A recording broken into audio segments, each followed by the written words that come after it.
an off day to recharge their batteries. The Cubs open up a 6-game National League East homestand tonight. Gorgeous night at Wrigley Field. The Cubs will battle the New York Mets. And great to have you with us. Jim DeShays, Len Casper with you. And let's meet the Mets. We haven't seen the Mets this season. A game under 500, 3.5 out in the National League East, and just played a very long series in Philly. Yeah, 2 14-inning games, an 11-inning game. They took 4 out of 5 from Philly. They've won 7 of their last 8. In 6 of their last 7, they've outscored their opponents by 20 runs. The starting pitching has been outstanding for the Mets over the last 10 days or so. Who are they offensively? Well, they walk a lot, most in the National League. They strike out a lot, most in the National League, and they don't hit a lot of home runs. Not really exciting baseball, but lately it's been winning baseball for the Mets. And the Cubs today had to put their starting catcher, Wellington Castillo, on the disabled list. John Baker's going to get a lot of playing time here coming up. Yeah, tonight he'll be behind the plate for Jake Arrieta, who's been pitching quite well lately on the last road trip. Really good in San Diego. The number's not so good last time out in San Francisco, but I thought he threw the ball really well. And we'll take a look at young Met right-hander Zach Wheeler tonight, a kid with a plus arm with some control issues. All right, the Cubs on this homestand honoring the decade of the 1940s here at Wrigley Field. And again, a beautiful night on the north side. We'll have all the action coming up next.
By your Chicago area and Northwest Indiana Lexus dealer, who invites you to test drive a Lexus today. Blue Cross and Blue Shield of Illinois. Through it all. AT&T U-verse. AT&T U-verse TV. Check availability at 1-800-PIC-ATT. Rethink possible.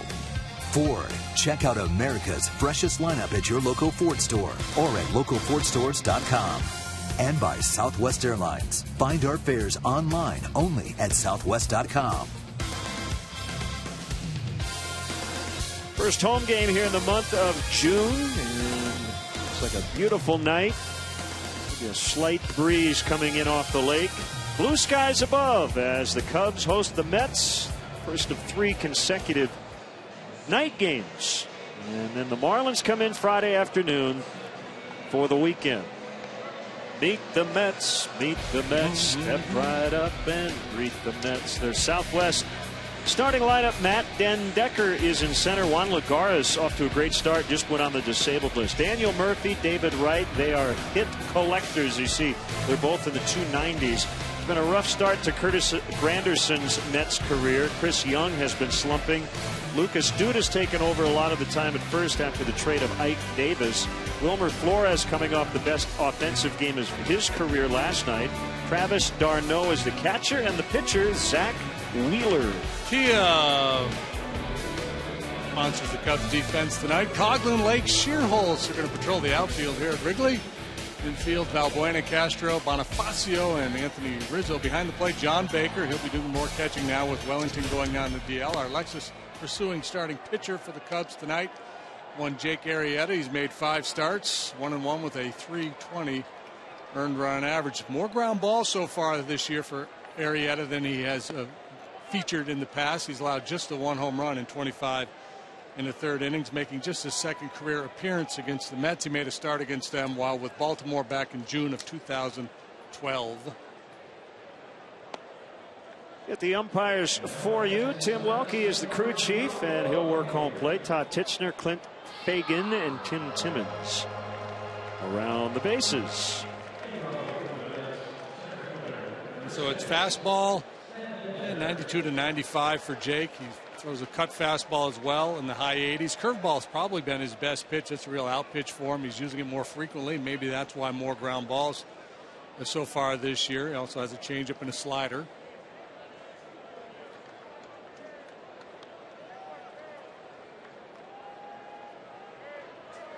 So Den Decker will lead things off.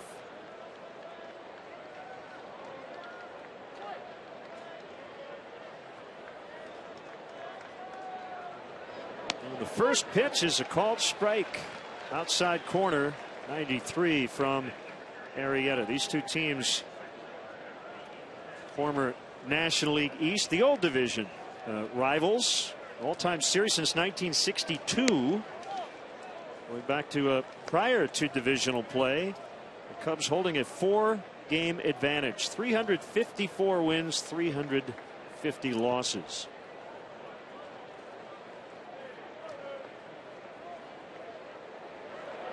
I expect a lot of patient at bats from these Met hitters tonight. We showed you in the open how they walk more than anybody in the league, more than any team, strike out more than any team. That's the MO, the strikeout part not of it, but the patient approach, that's a real point of emphasis for the Mets.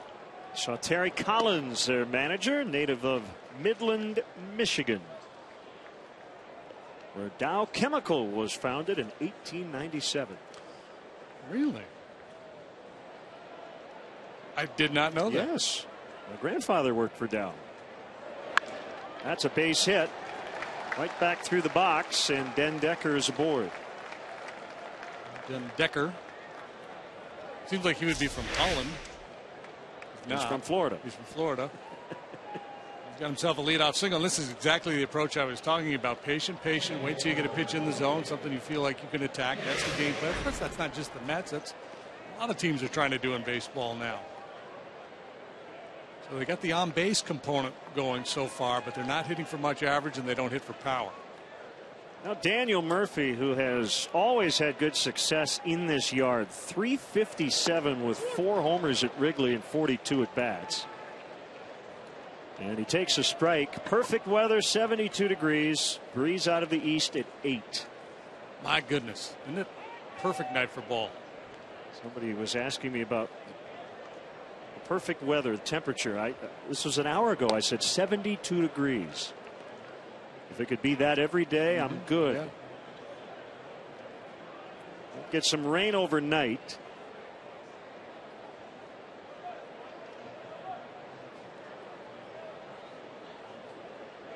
Just underway. Matt Den Decker with a leadoff hit, and Murphy lines out to Valbuena. What a play! Luis Valbuena lays out and takes away probably a double from Murphy.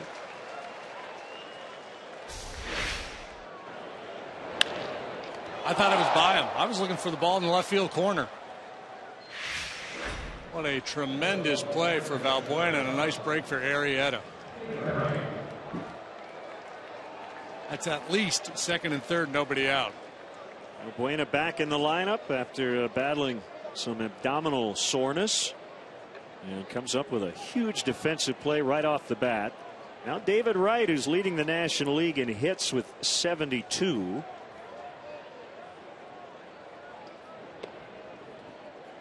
Mets score on the road. They don't score much at home. And David Wright slugging .403. That's about 100 points off his career mark. There goes Den Decker, and Baker's throw is not in time. That's a stolen base. His first.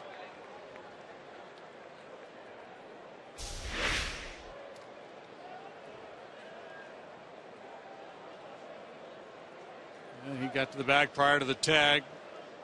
Mets third in the league in stolen bases. That's their 43rd. They've been caught 17 times, 71% success rate, just a little bit below league average. Big chunk of those stolen bases, though, Eric Young Jr., he's 17 out of 18, currently banged up. Whoop. Gets by Baker. And we should point out, John Baker is going to get a lot of the starts now with Castillo on the disabled list. Eli Whiteside will get some spot starts, especially against lefties. Baker basically had been the personal catcher for Jason Hamill. He caught Edwin Jackson last week, and will probably catch everybody in the rotation here at some point. 2-0 on Wright. There it is. That missed 3 balls, no strikes.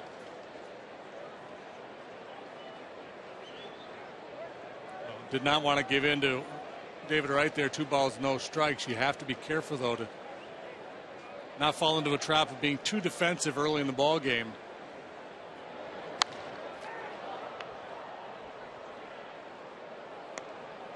Right tardy on a 3-0 fastball. Anderson on deck, the Chicago native.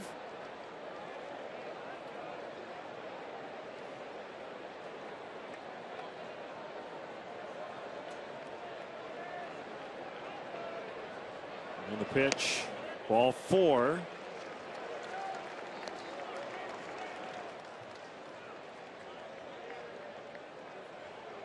And here comes Granderson. At the plate, right fielder, number 3, Curtis Granderson.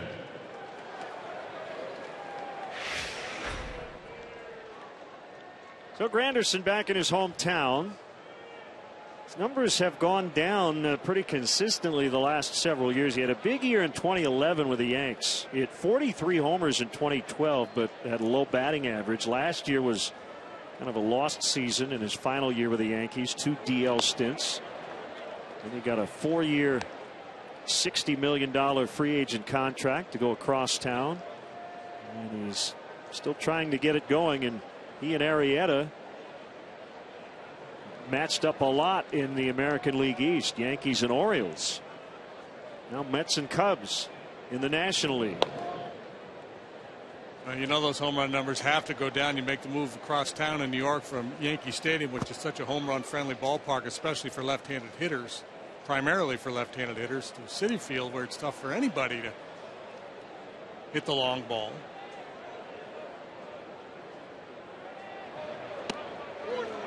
Now the dimensions, there have been a lot made about Citi Field, and they had actually moved the fences in, but you talk to people who've watched this team all year, they say that they're stressed out at home. We know Mets fans, they don't wait around to boo, and I don't know if that has anything to do with the fact they're scoring more on the road or not, if they're just too tight playing at home, but that doesn't really make sense, man. You're going to play 81 of your games in one place. You'd like to think that's where you're comfortable. Yeah, you'd like to think those numbers are going to even out a little bit. They're one of only 4 teams in the league with a winning road record, and hitting close to league average on the road, but 5-point runs per game, that's the best mark in the National League, second best in the major leagues. Spot here for Arrieta, first and third, only 1 out. The 2-1 is low. It's 3-1. Well, we can debate the merits of Philly fans versus Met fans on this next road trip, but not an easy place to play, especially if you struggle.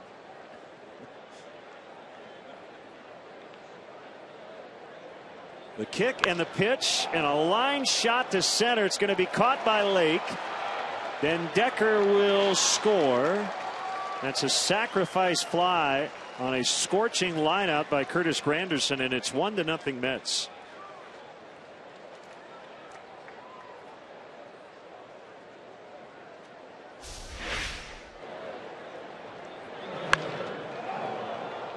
Mets getting some pretty good wax here in the first inning. This ball sharply hit. You see the throw sailing up the line. At least Jr. able to keep this ball low enough or forced Wright to read that throw coming back in, and he was not able to move into scoring position himself. Veteran Chris Young hitting just .202 and under $150 his last 25 games. Wright's at first, a run in, 2 outs.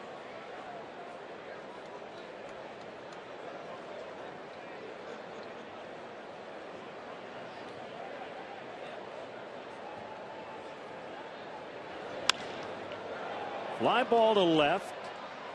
Chris Coghlan will make the catch, and the inning is over. The Mets get 1. The Cubs are coming up when we return.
Depot will donate $100 to JDRF. And now the Chicago Cubs Southwest starting lineup. They have been shut out 3 times in their last 5 games, including Sunday in Milwaukee. What a game for Kyle Loesch of the Brewers. Bonifacio late, and Rizzo, who has been hot, although he got kicked out of that game on Sunday for arguing balls and strikes. Castro, Valbuena, and Scherholtz in the middle.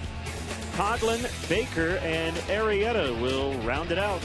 Take a look at the Mets defensively, brought to you by Kia, the veteran Young in left, the rookie Den Decker in center, Curtis Granderson in right. David Wright's won a couple of Gold Gloves, 2007 and 8. He did that. Wilmer Flores is playing shortstop. Ruben Tejada's on the DL. Daniel Murphy at second base has some issues defensively. Lucas Duda's there at first, and Travis d'Arnaud behind the plate for our Lexus starting pitcher, Zach Wheeler. 24-year-old right-hander, former first-round pick. Good stuff. He is ready to work. Zachary Harrison Wheeler, 6'4", 185. 2 and 5, 431. There's a lot of ground balls. Right on cue, Murphy will get Bonifacio.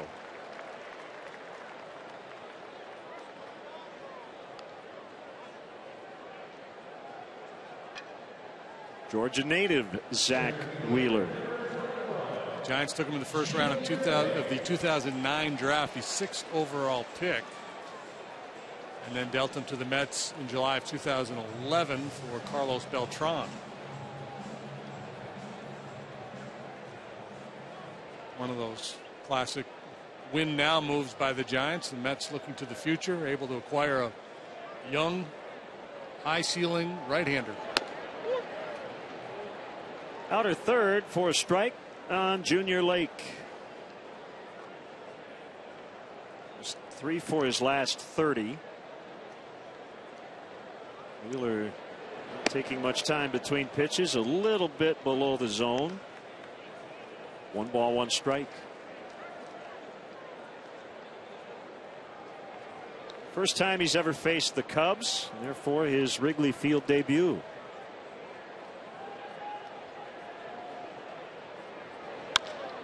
Bouncer right back to Wheeler. He made his big league debut just about a year ago.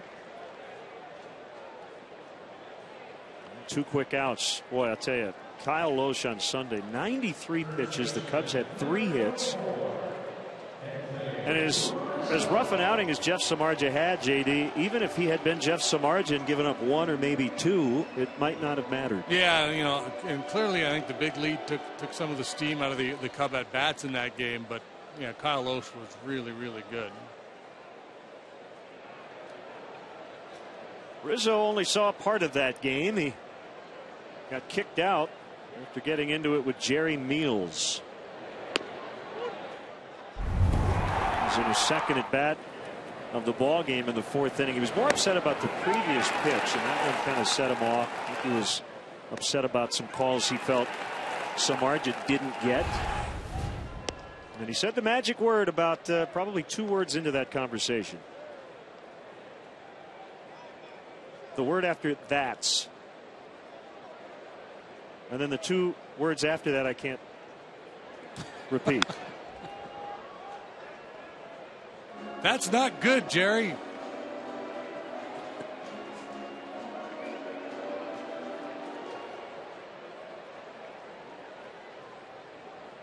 One ball, 2 strikes, 2 outs. Mets lead 1-0. And the pitch called strike 3. That comebacker caught the inside corner. Impressive stuff from Wheeler in the 1st inning.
You know, when Rick Renteria took this job as manager here with the Cubs, he was asked numerous times if he knew what he was getting into with this organization. Today, a third of the way through, he said he's been able to take some big positives out of this season, just a third of the way through, especially when it comes to Starlin Castro and Anthony Rizzo. Here's what else he had to say. I know that the city wants a winner. I know that the community would like to have their club have more success than we've had. But I still keep my eye. I'm kind of putting blinders on, and I'm trying to stay focused on the things that I think we are improving on. I think our shortstop has done better. I think our first baseman has come along. I think our pitching has obviously done a very nice job. I think some of the guys that we've had, some of the younger guys have shown some of the things that they have. Bolty's shown that he's got some pop. Ricky, a very positive guy, as all of us, of course, have learned, guys, but certainly something that has continued throughout the season, regardless of the ups and downs. He still finds ways to be positive and help these guys out in terms of learning as young players. Thank you, Kelly.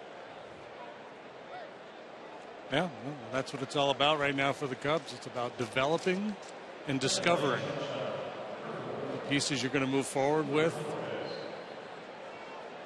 Lucas Duda with a leadoff single. Now has a 7-game hitting streak. And here's Wilmer Flores, who had the game of his life last night in Philadelphia. Grand slam, a double, and a career high 6 knocked in.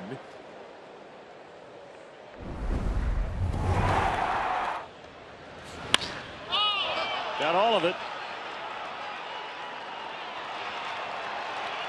That game did not go to extra innings. The previous 3 did. And in 5 games, the Mets and the Phillies played 57 innings, took 20 hours and 36 minutes. Since 1912, according to Elias, there has been one 5-game series that has lasted more than 57 innings. Yankees and Tigers played 58 innings, 1962. Obviously, there aren't a lot of 5-game series anymore. We'll play one in Cincinnati coming up.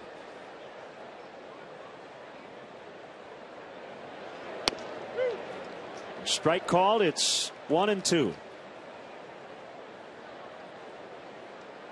Yeah, and in so doing, they set the record for most cheesesteaks ingested in the visiting clubhouse in Philadelphia. Stomach hurts just thinking about it.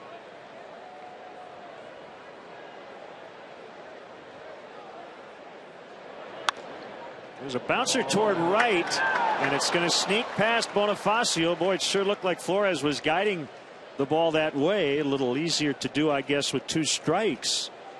And they have 2 on with nobody out. Yeah, if you didn't know better, you would think it was a hit and run play with his approach. Just a defensive swing on a fastball that beat him, and he gets lucky.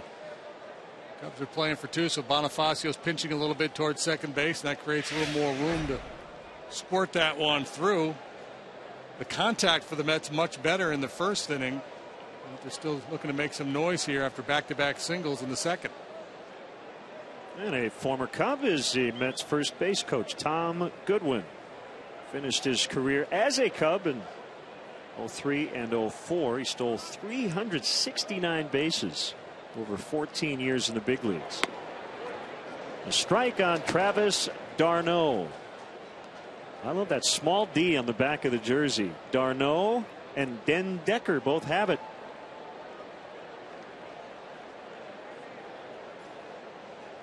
He recently spent a couple of weeks on the concussion list. Got hit on a backswing by Alfonso Soriano. He had been using the hockey style mask. Went back to the old school variety.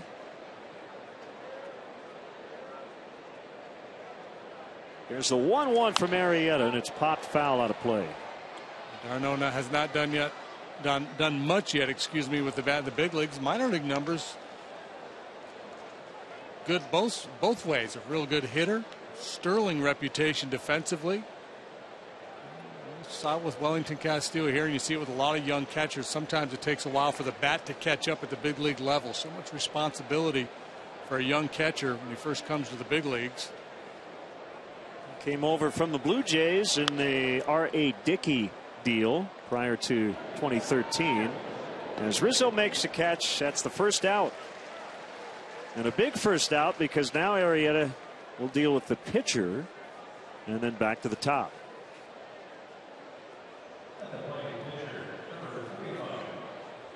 Wheeler, left-handed batter. And will likely try to lay down a bunt to advance the runners.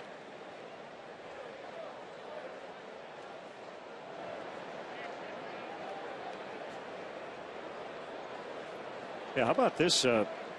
Travis d'Arnaud's already been traded for Roy Halladay and R.A. Dickey.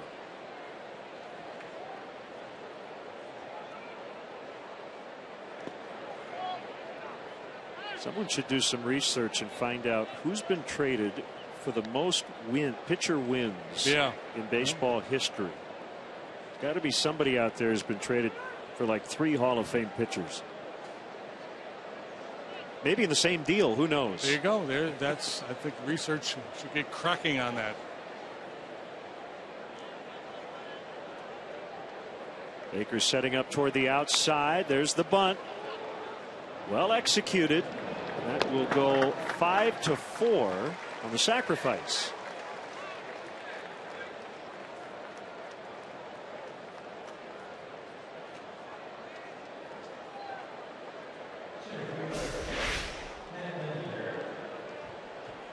Good job here by Wheeler. See the flex in the knees. I mean, that's really important.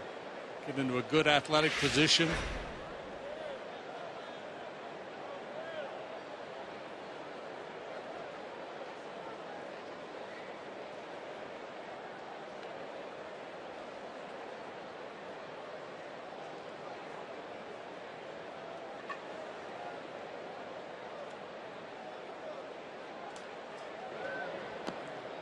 Well, I'll tell you, Den Decker should have played in the 70s before the flap. Why is that? Because his hair, it's got that good hair working on the right there, but on the left, the ear flap kind of ruins diminishes the hair. Yeah. Is his middle name Den, or is his last name Den Decker? I think that's his last name. Swing and a miss. Now the ear flap may save his life, but tell him all about looking good. This is the big leagues, man.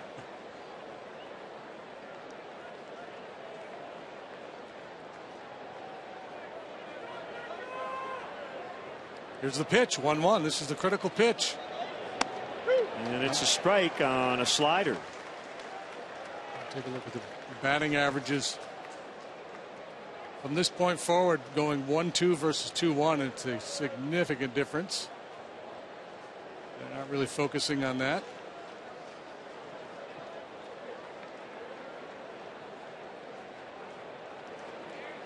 Arrieta to the plate, and a bouncer to Valbuena in front of the runner. He fields it and throws to end the inning. Back-to-back hits to start the frame, but Arrieta and his defense get out of it. Still 1-0 Mets.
The 1940s to plan festivities include music, food, and giveaways.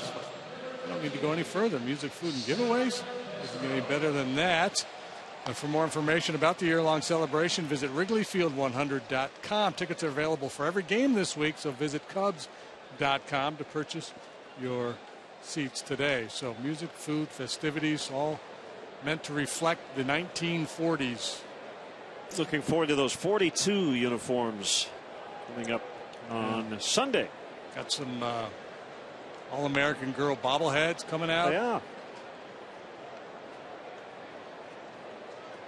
As we get going here in the Cubs second, we want to send out congratulations to Hannah Hellman, who graduates from Lakeview High School tomorrow. She is off to the University of Dayton to study communications, and her dad Tom wanted to send out congrats. Very special time. Congratulations. We know Tom is Otis, the Cubs' fine clubhouse manager. I guess Hannah knows Hannah's dad, not really Tom or Otis. Papa Otis.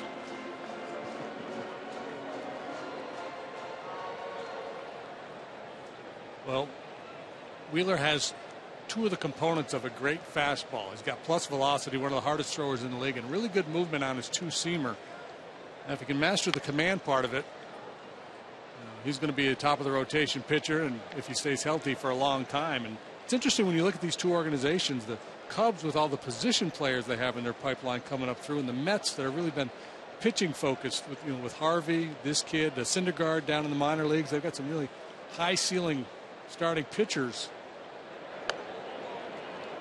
Harvey not expected to return this year after October Tommy John surgery.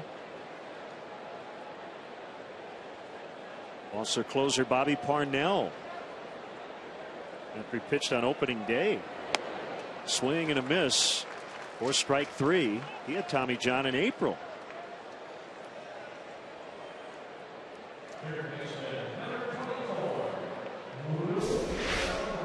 The cut fastball at 91 miles an hour. Wheeler, as we mentioned, he's been a good ground ball pitcher this year, but he's averaging almost a strikeout per inning pitched as well. So those two things combined really set up well. You get a lot of ground balls, a lot of punch outs. Swings through a pretty good fastball from Wheeler with that late movement.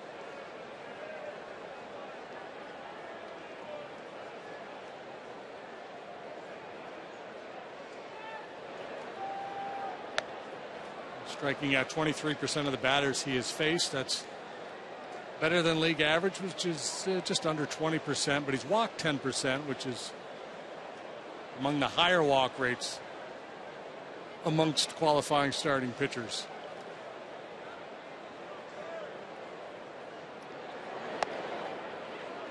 Boy, ball really jumps out of his hand, though. Lively. Reminds me a little bit of Zach Greinke out there.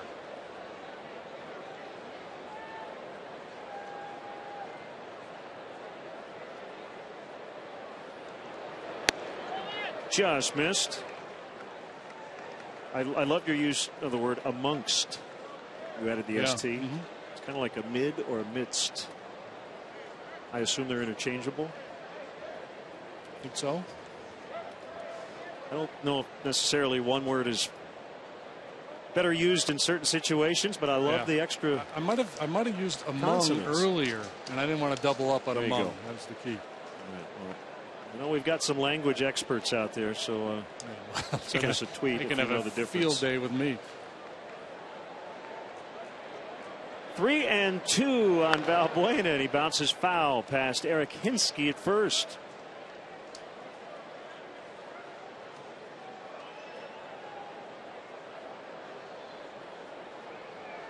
Well, we're nearing the point where a lot of kids are getting out of school.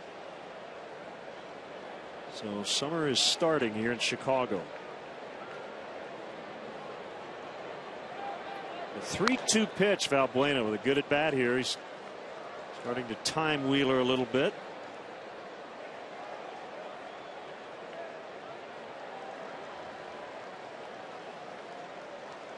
Think back to the first inning. He finished off Anthony Rizzo with a two-seam fastball that he started in and ran back to the inside corner.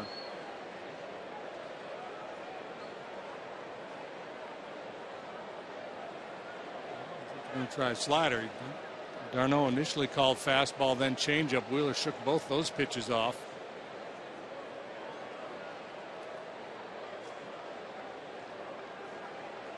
Valbuena does not chase many pitches out of the zone.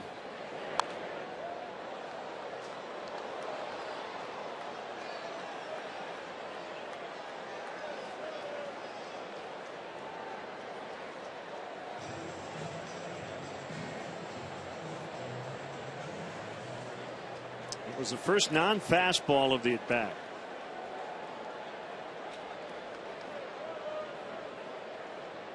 Two-seamer. Trying to run one down and away. It's probably the safest spot for him to go right now. I don't think he has a lot of confidence in his changeup. He just hasn't thrown that many of them. Probably doesn't have the feel for it. Ninth pitch of the at bat, and Valbuena fouled that one off his front foot. He's got some protection down there in the shin/ankle area, but looked like the ball missed the padding. Let's see. Oh, top of the foot. Yeah.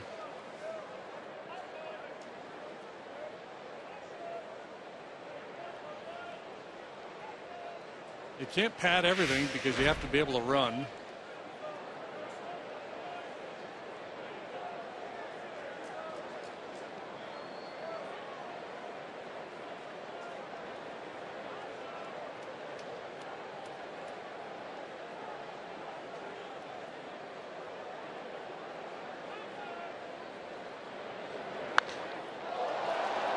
in the air, deep to right. Granderson on the warning track is going to have room. He kind of looked behind him to see how much room he had. He actually came in a couple of steps to make the catch. He just missed it. Yeah, wind blowing in a little bit off the lake this evening. Another day, a little bit later in the summer. This is probably a home run. Wrigley Field so far this year has played very pitcher friendly. At the end of the season, I suspect those numbers will turn around some.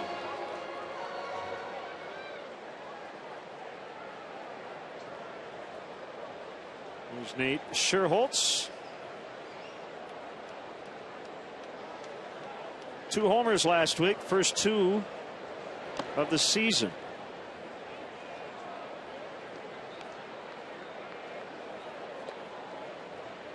That bat he is wielding is a Miguel Tejada model. Said when he was a Giant, along with Tejada used to borrow everybody's bats.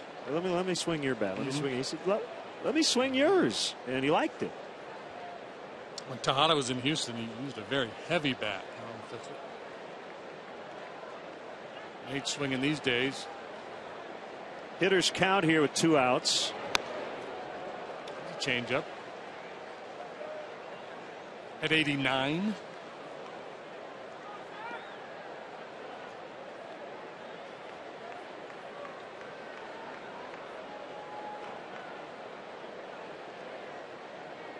Is that possible? Yeah, it's possible. Fly ball to right is out of play. Another one there at 87. His changeup so far this year, according to Fangraphs, is averaging 85 miles an hour.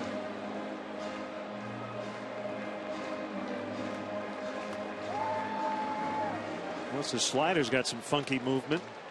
That's in the upper 80s on average.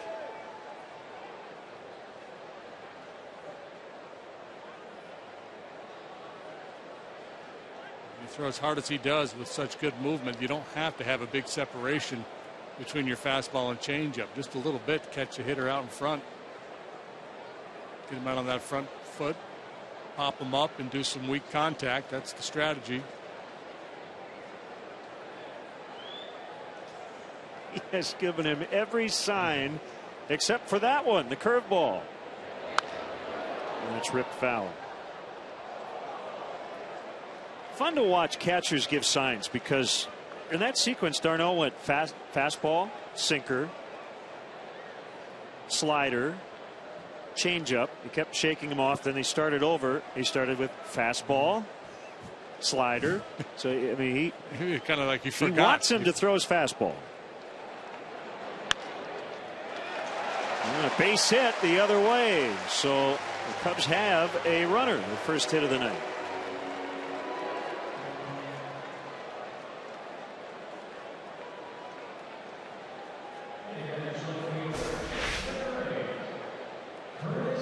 Good hitting here by Scherholtz on a 2-seam fastball moving away.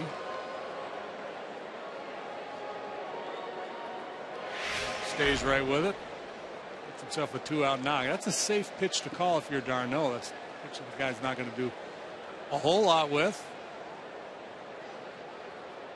2 outs, nobody on. You're pitching away from power. You don't want him to hit one over the wall or into the alley.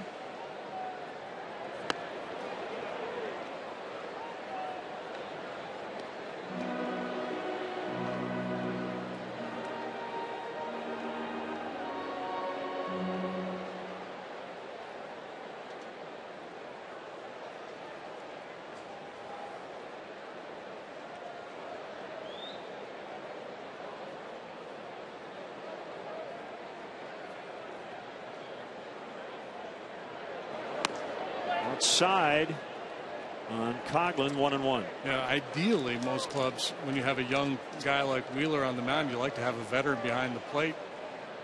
It's just not the makeup of this Mets roster right now.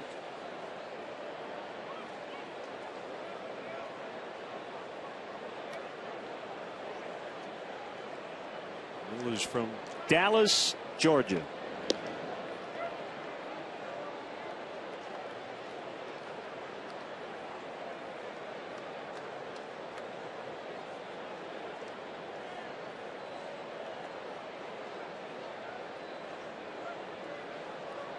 in Paulding County. Population 11,500.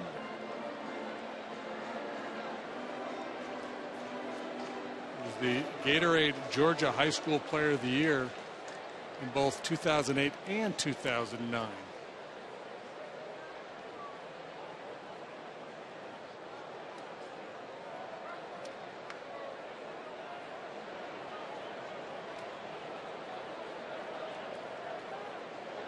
$30 miles out of Atlanta. David Wright gets over to the barrier, makes a catch, and the inning comes to an end. It's 1-0 New York at the end of 2.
Field at 7:05. The first 10,000 in attendance get a Cubs cooler bag presented by Kraft Foods. Tickets for tomorrow night are still available and can be purchased at Cubs.com. That looks like a group. It'd be a strange coincidence if it were just random fans wearing the same colored green shirt.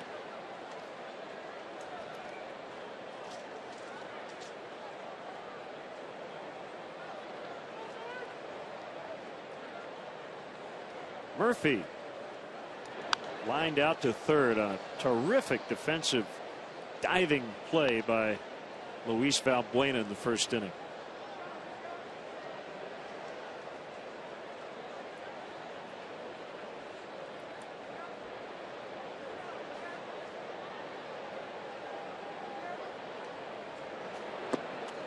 Now Murphy, a good solid ball player. He does not have a lot of range at second base. He's made 7 errors, but line drive hitter. He's hit for a high average.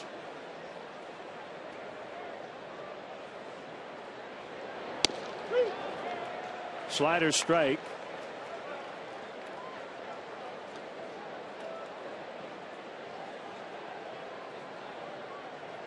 The harder sliders you'll see in baseball at 188, 89 miles an hour. And Jake Arrieta. It's like they're going upstairs with a fastball, and Murphy wouldn't bite.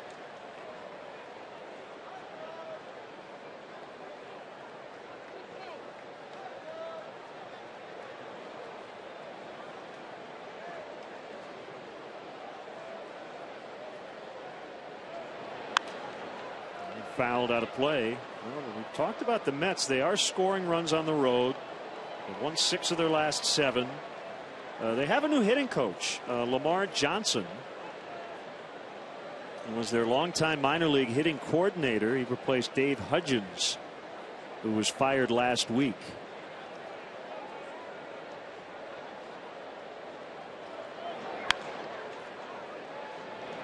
Knocked down, and Castro does not have a play on Murphy.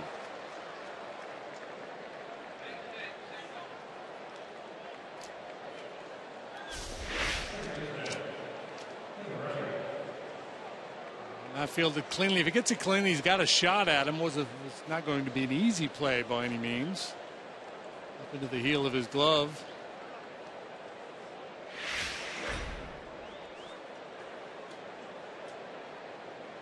There's Lamar Johnson. There may be a White Sox fan or a Chicago baseball fan out there who remembers Lamar Johnson singing the national anthem before a game when he played for the White Sox. It would have been a long time ago. How'd he do? I did not see the film or the videotape, but I imagine it was nicely done. Like Dwight Smith here for the Cubs. Yeah.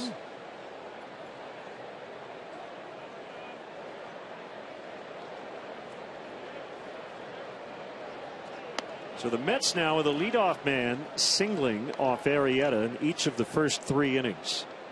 1-1 to right.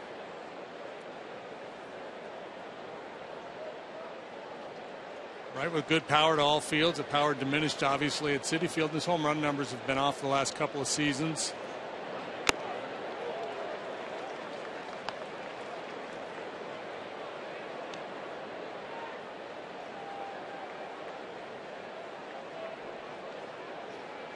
Tough because he hits the ball away really well, but he's pretty quick too. Middle in is no bargain against David Wright.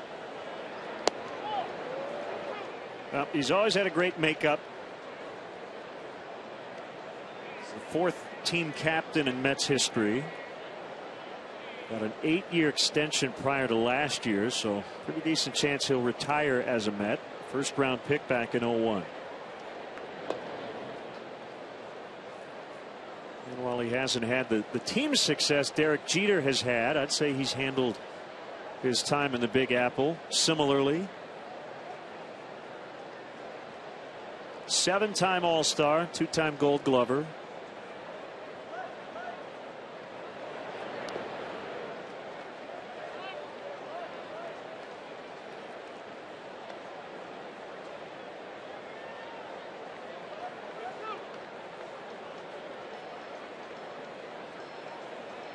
Challenge or not to challenge now for Arrieta on 3-2. See if Murphy will be on the move here.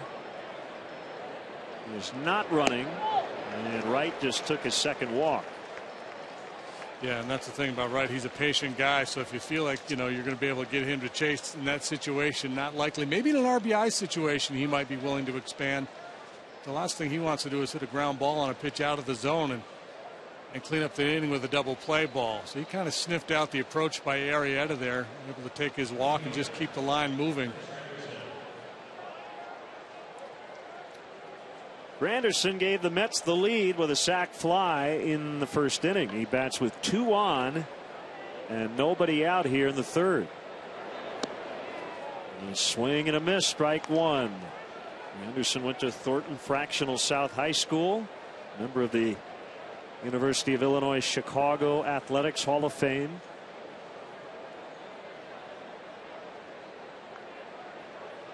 And Arrieta's 0-1 is a strike. 0-2.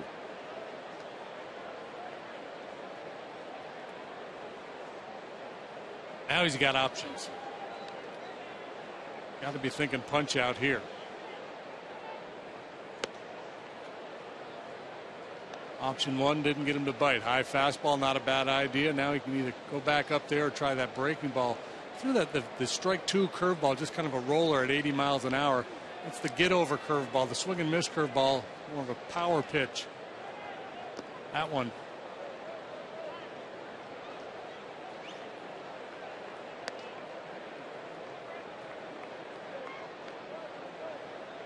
Granderson strikes out a lot, but he also walks a lot.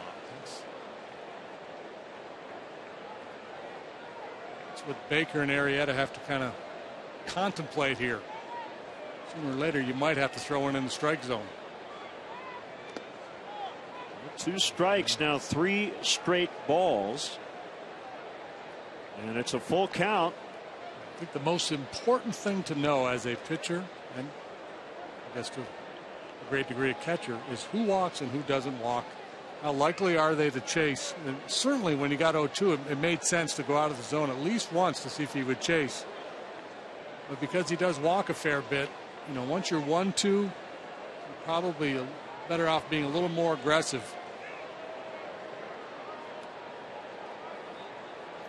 Runners are not going. That pitch was a little bit of a hanger on his slider. Granderson with a 2-strike approach, able to fight it off.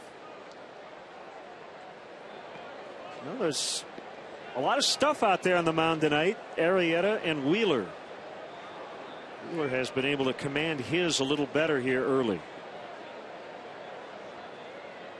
Another 3-2, and that ball driven out into right center. It's going to drop down. Murphy had to make sure, so he can only advance to third. Tim Tuffle with his arms up.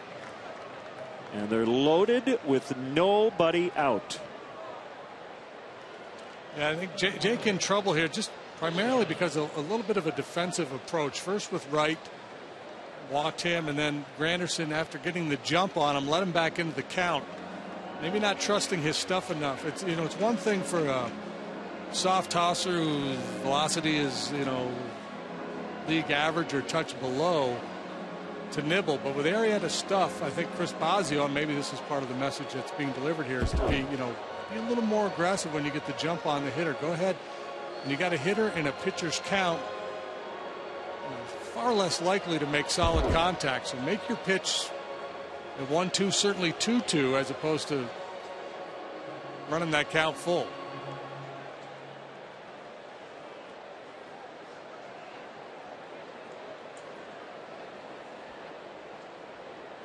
So the Cubs will play their middle infielders in double play depth. Actually, everybody back. And just a couple of steps to try to turn 2 here. Limit the damage a little bit as Young swings away and fouls.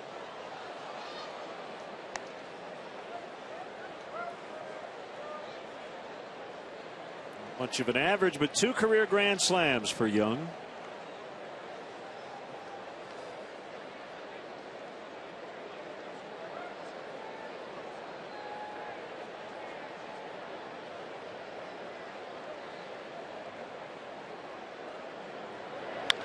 Ground ball rolled foul.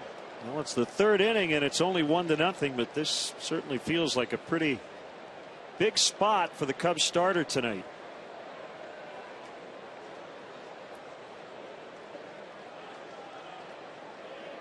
Yeah, if you could get out of this allowing just 1 run, you'd take that trade.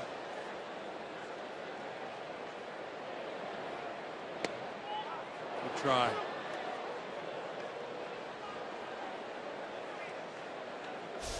Shave the edge off that outside corner with a 93-mile-an-hour fastball.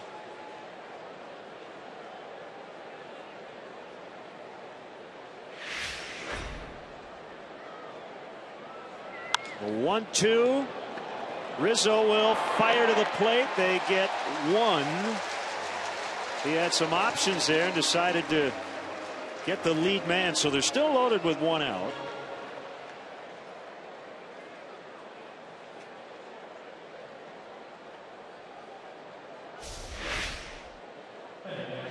Initially was thinking about turning 2, took a look at second base, and then decided to throw home. I think he did the right thing. I think he realized with Young running that it was going to be a tough turn. Yeah, I agree.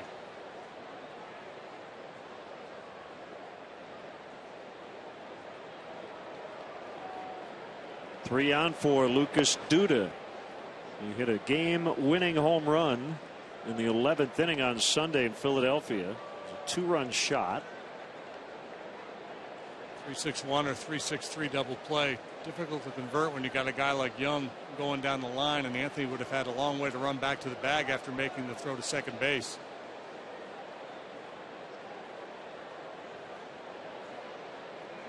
One-0 pitch fouled off. Now this is the type of approach the Mets like from Duda, and that is that left center field approach. You see, he hit it over 400 feet for a home run. Certainly that type of swing will play in this ballpark, especially with the wind direction tonight.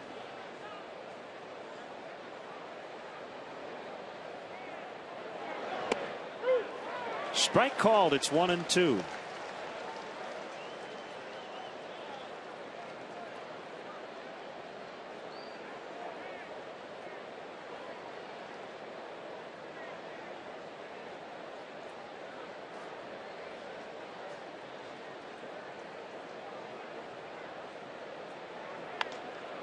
Jam shot pop up. Castro will make the catch. 2 outs, so now all of a sudden Arrieta thinking about getting out of it completely. He's going to renege on that trade. Never mind the 1 run. He's trying to post a 0 here. 1-2 fastball. And this is what I'm talking about when you have the jump on the hitter. They're in a little bit of a defensive posture. Good time to attack. Hitter in protect mode's telling himself, hey, stay back, don't get fooled. They tend to be a little late on the fastball.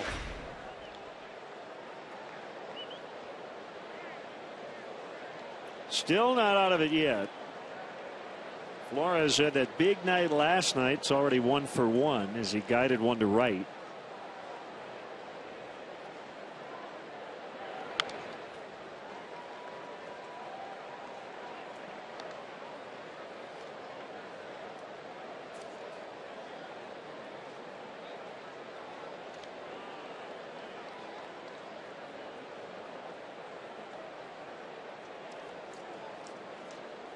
Flores was originally a shortstop, but a couple of years ago they moved him to third base. Now he's back at short.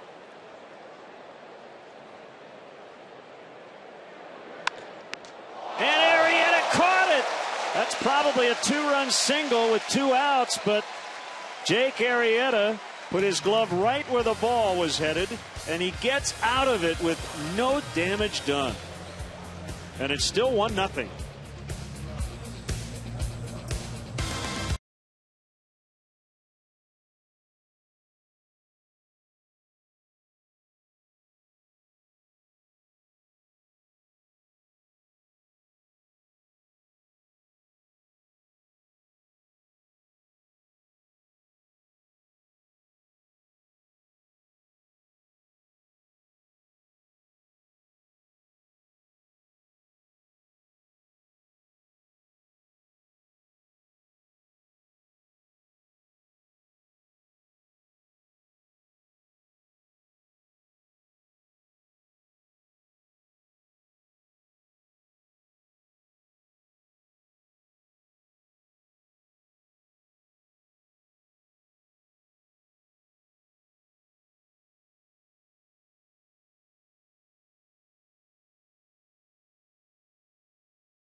Who had the sac fly there in the first inning, and he's got his own cheering block here tonight. Of course, a UIC alum, and attributes much of his success to that program, and shows his appreciation earlier this year by donating $5 million to the school, which according to Sports Illustrated is the largest known one-time donation from a pro athlete to their alma mater. And with that donation, the Flames able to build a brand new $10 million baseball facility named, of course, Granderson Stadium. Curtis able to attend the ribbon cutting ceremony in April, which we're seeing a few of the pictures of here, but a very generous donation, and a guy who says he's always enjoys his time back here in Chicago, gentlemen. But that's really cool, and of course always cool to have your own cheering block there, right? Especially on the road, although this is where he's from, and don't know Curtis Granderson well, but everybody you talk to who does know him, they said he's a 10, an A+. In hockey parlance, he's good in the room. Right. Well, let's see if the Cubs now can jump on Wheeler after Arrieta found a way out of the bases loaded no out jam.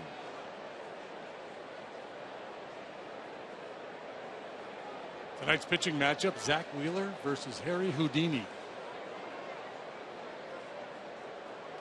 Arrieta been in trouble all night, but he's allowed just the 1 run.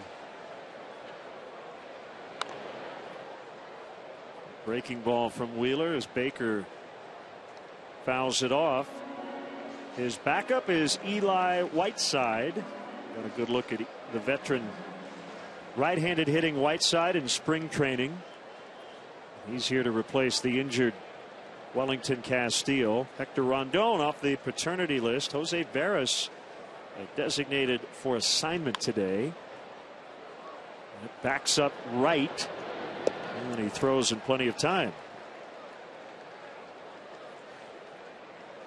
So here comes Arrieta for his first plate appearance, in time for our Xfinity high speed action. Quick reflexes. Yep, and we're again from hockey. Glove save and a beauty by Arrieta, saving himself a couple of runs. 2 for 8 on the year with the bat.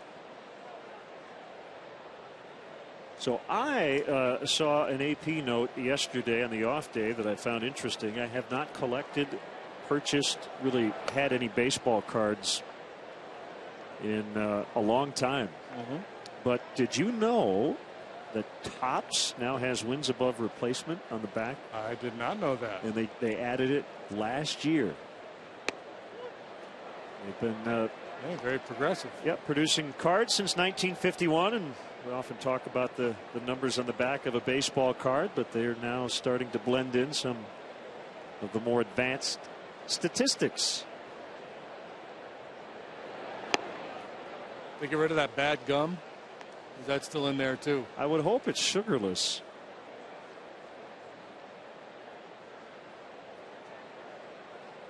I ate a lot of that stuff. Yes, I'd be disappointed to open a pack of cards and not find that bad gum. Very nostalgic. I could thank Topps for a lot of fillings as a kid, I think.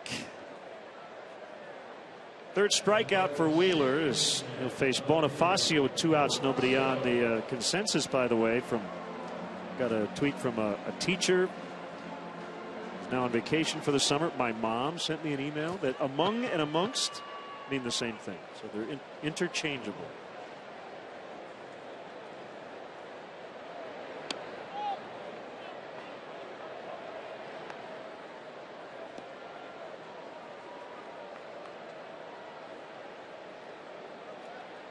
A lot of hard contact from the Mets hitters so far tonight. Not so much for the Cubs. Just 1 base hit. Opposite field single by Shearholtz.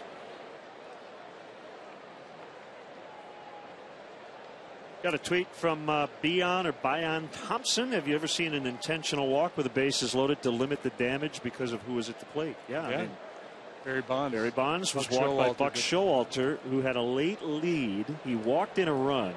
And Brent Maine came up and I think lined out to right to end the game. Sinking line drive. A bold but certainly defensible move. Bonds probably would have walked anyway. Good point. There's a 2-0. It's a strike.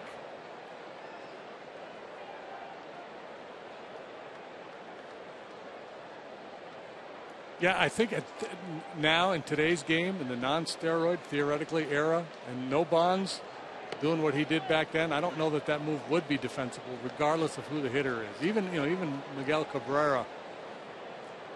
I guess let's say the Tigers are playing in a National League park, and they literally had no position players behind them, and the pitcher spot ended up there.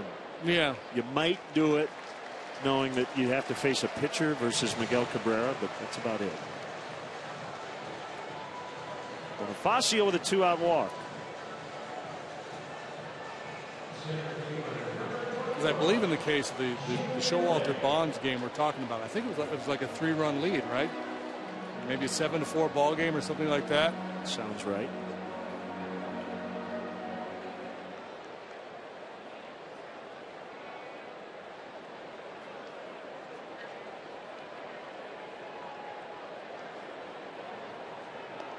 One steal, one successful steal, one caught stealing with Wheeler on the mound this year. D'Arnaud, the catcher, has thrown out 18%. It was a 1-run game. It was a 1-run game. The team was ahead 8-6. Wow. 1998. May 28th of that year. He made it an 8-7 game. Yeah. Wow.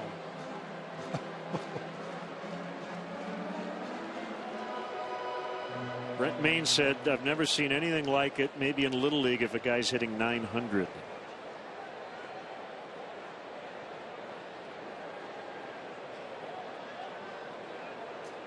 What do you think Greg Olson felt about it? The guy who had to basically give up a run, right? Yeah, it would have been a run I think he was charged with.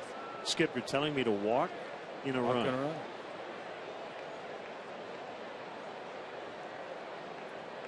Buck would have said, yeah, but I'm saving you 3.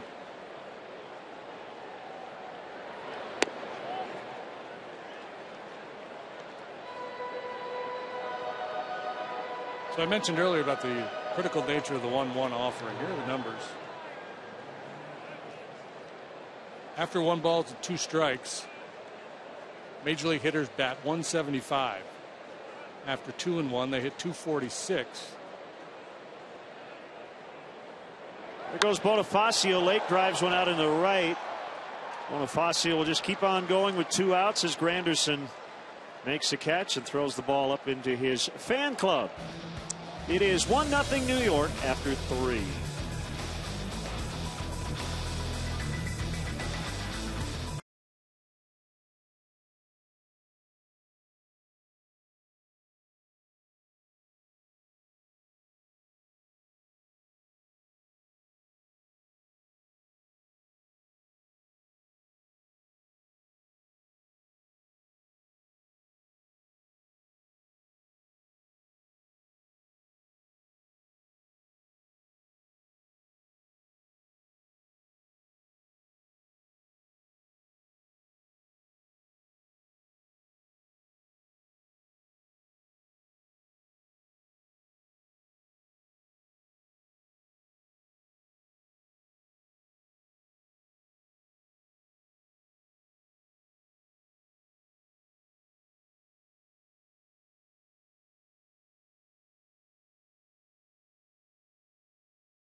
Jersey off our back night here at Wrigley Field.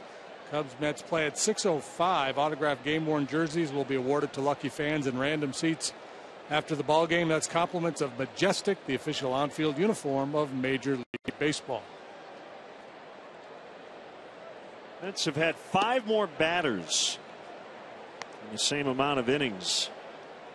Arrieta has had to work around a lot more trouble. The Mets have also stranded 6 through 3. Their frustration quotient is much higher.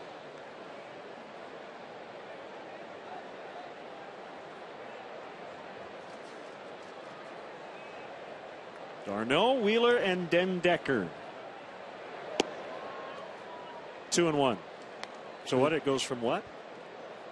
1-2 to 2-1 goes from 170 something to 240 something. After 1 and 2, hitters bat 175 with a 225 on base percentage and a 260 slugging average.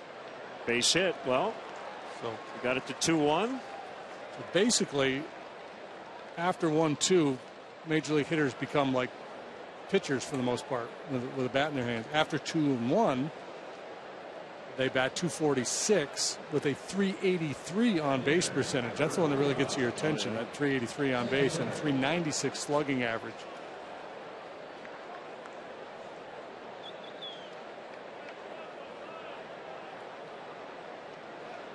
That's why a lot of pitching coaches, a lot of organizations preach 2 strikes, first 3 pitches.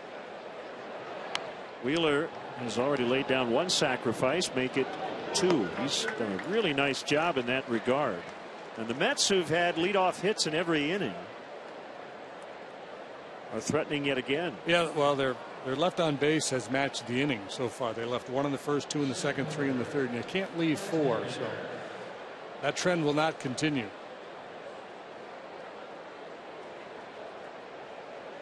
Wheeler up there to bunt, he got that first pitch strike and he put it down. So many times you see a guy up there in a sacrifice situation take that first pitch strike. Hearing you say that, I've also heard people say you can't steal first base, and yet we saw it happen last year. So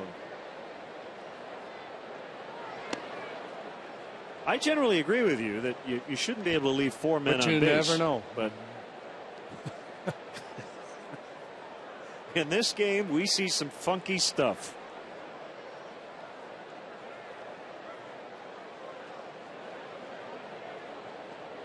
The 0-1 pitch. Now 0-2.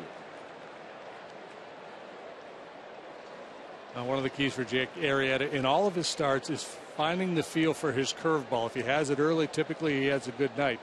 He struggles with it, not so much. But he's wiggled out of some jams here tonight. So, regardless of how things have gone to this point, he's still in real good shape to pitch a fine game because he's only allowed the 1 run. No points for artistic merit in this league. You just try to keep the other team off the scoreboard.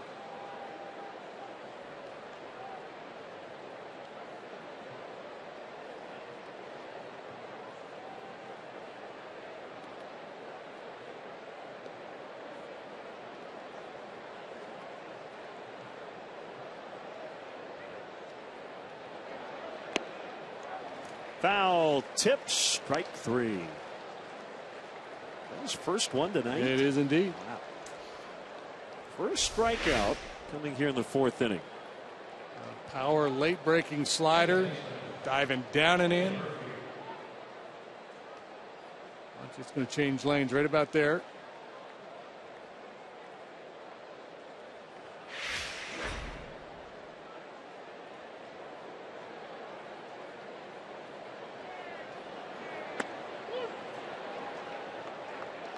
Strike called on Murphy, who's lined out and singled.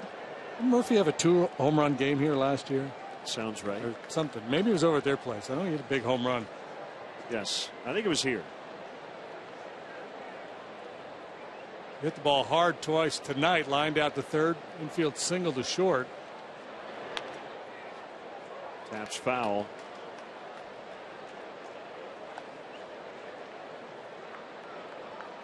Well, in 2012, he hit 2 on June 27th off Jeff Samardzija and Casey Coleman. And he hit 2 in the same series last year. One was a tie-breaking homer late off Kyuji Fujikawa, which might be the one you're thinking of. Has to be.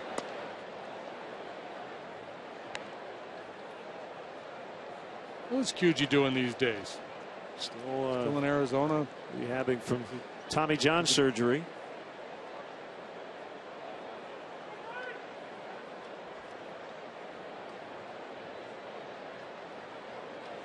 One and 2 with 2 outs and a man at second.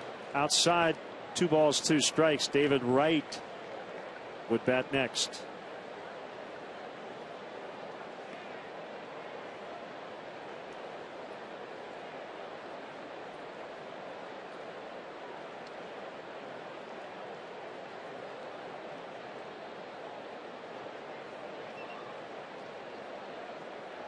Here it comes. We'll try it again. Former Cub closer Kevin Gregg is hooked on with one of his other former teams, the Miami Marlins. Minor league deal.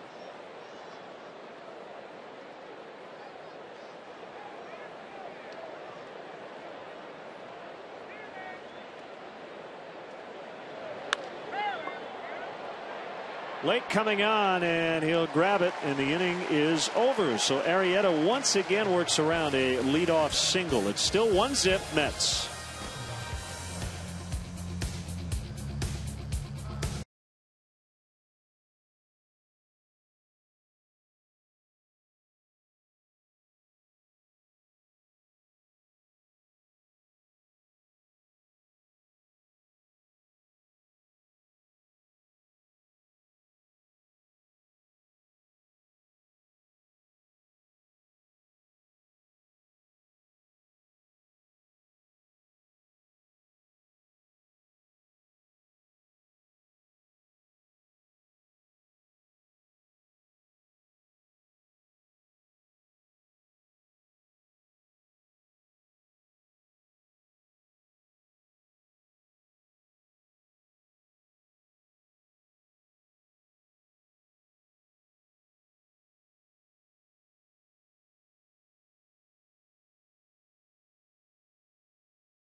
Sanders, currently serving in the Illinois Army National Guard as the logistics coordinator for Illinois CERFP.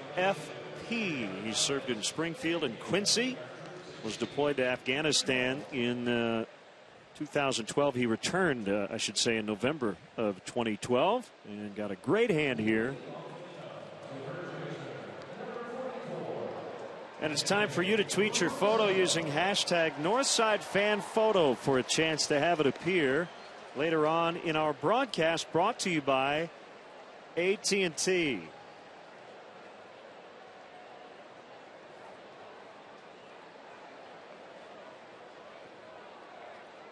Maybe they will send it in.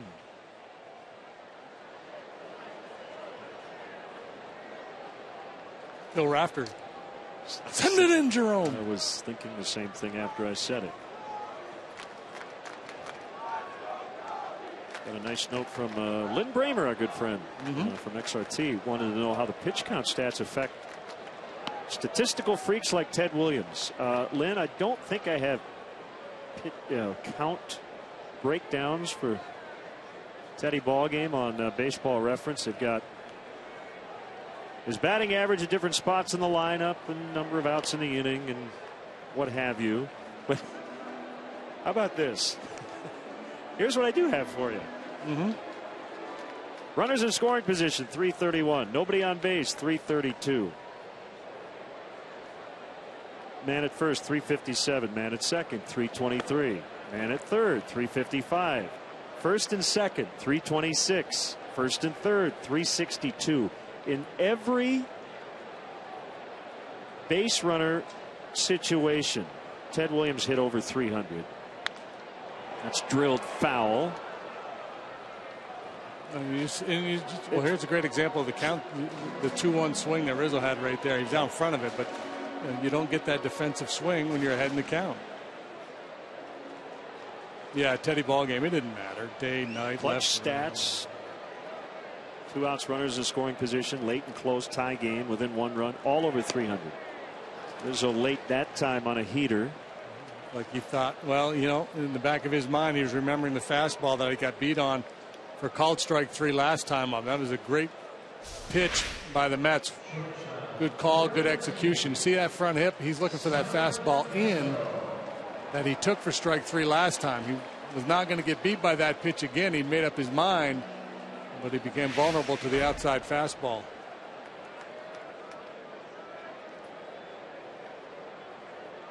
Pitch to Castro, low and outside.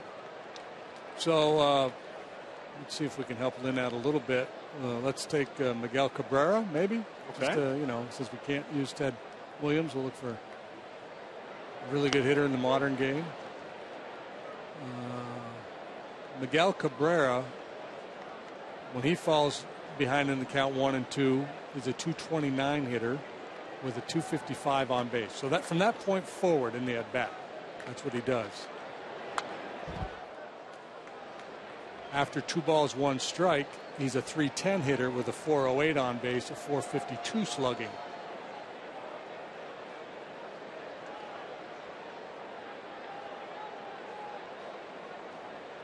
What do you have a first pitch? He hits 429 on the when he puts the first pitch in play. Yeah. And most, that's typically a very high batting average around the league. First pitch put in play. And that's the challenge for the pitcher, to be able to throw strike 1, but to do it in such a way to minimize the contact. If you can hit a corner, or we talk so much about the get over curveball, just flip up that slow curveball in the zone when a guy's, most hitters go up there ready to hit the fastball.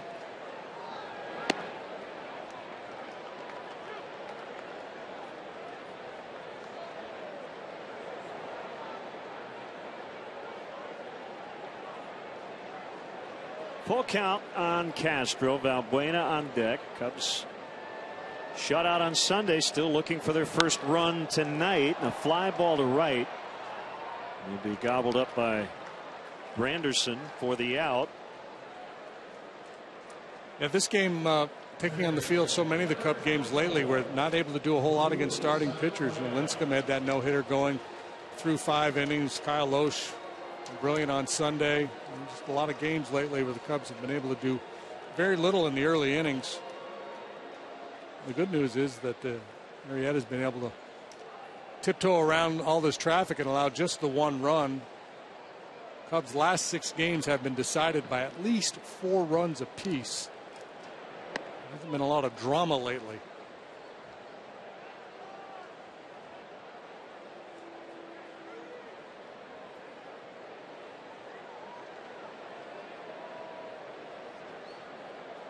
Oh and 1 on Valbuena.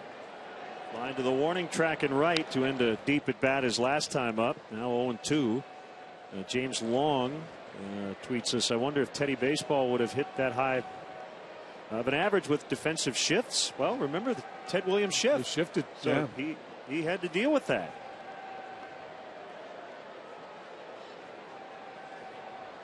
Lou Boudreau.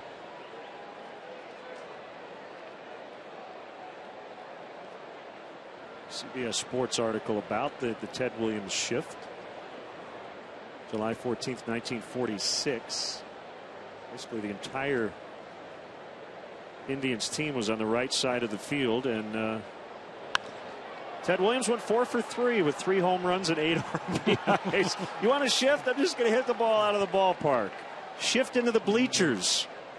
Why don't you? At the end of 4, it's still 1-0 New York.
Baseball Reference for hours and days and weeks, and I often do in the middle of the winter. Yeah, that's the Ted Williams page I was looking at. So these are his various splits, base out situations, and we look at the batting average in all those situations throughout his long career. Draw a nice little semicircle oval kind of thing around there. Check out those on-base plus sluggings. If you're over 1,000 on-base plus slugging, you are among the elite. And, you know, some guys have years where they do it. I mean, he did it pretty much every single year. Incredible. 2 outs, runners in scoring position. Yeah, that's, I mean, it's little league numbers. Yeah. By the way, just to clarify, he went 4 for 5 with 3 homers in the first game of a doubleheader. Then they put the shift on. He went 1 for 2 with a double and 2 walks. He had all 3 outfielders on the pull side. On the pull side, yeah. And you can make a case. When you look at the numbers and you look at his career and the time he lost to the WAR, that, you know, if he had maintained his averages through the time he missed, that he could have passed Babe Ruth and become the all-time home run leader. He would have had to extend his career another year perhaps, but you know, if he were knocking on the door of Ruth's record, he likely would have done that. 2-1 on right. He has already walked twice tonight. Arrieta really needs to get the first batter. He's had to work from the stretch almost exclusively in this game. Yeah, so like some of his previous starts, the pitch count gets to be a little bit of an issue. David right atop a pretty impressive list of hitters. Career .301 batting average. Guy second on that list is about 10 feet away from us in the Mets television booth. Keith Hernandez. Now back. Still 2-2. He asked me to help him move this weekend, but I just don't feel like I can make that commitment. Well played. 2-2. Ooh. Full. Gary Cohen alongside the play-by-play man. Keith doing color for the Mets tonight. They do a great job there. One of the tandems, and then they add Ron Darling to the mix. I will go out of my way to check them out.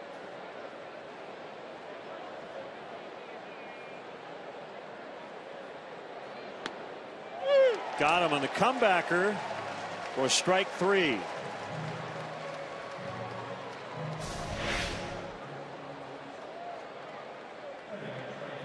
Just the late movement back to the outside corner gets it done for Arrieta. So quality pitch there on 3-2 after walking right twice. He still did not want to throw him a cookie. Painted the outside edge. Very nice.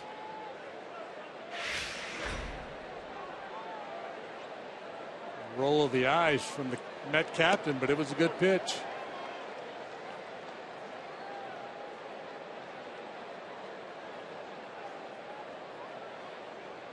Comes over shifting to the right on the infield.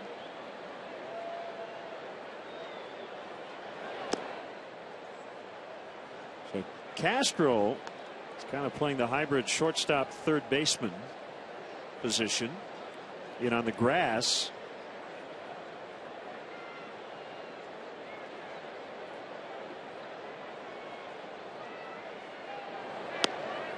One and two.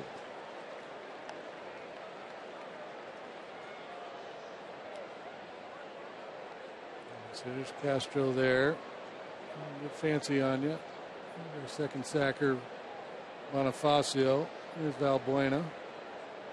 Rizzo doesn't get a ball. Granderson's had a pretty good night. Sac fly and 2 singles. And normally when you see that shift on for a left-handed pull hitter with power, the shortstop will stay deep, but because Granderson, because of his speed, the threat that he might possibly drop a bunt down, or even if he hits a slow roller, you got to be able to defend that. That's why they had Castro in.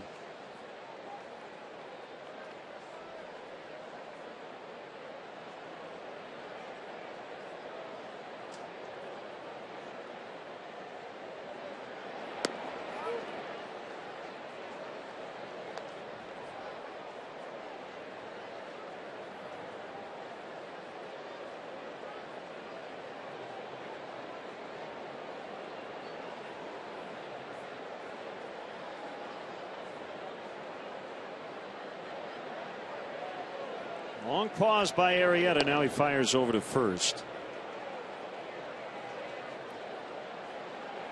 Ryan Zimmerman is back from the disabled list and starting tonight in left field for the first time.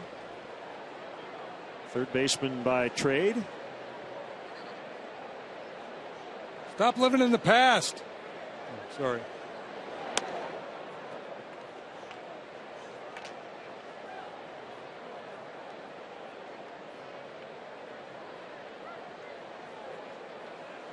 Zimmerman coming back from a thumb injury.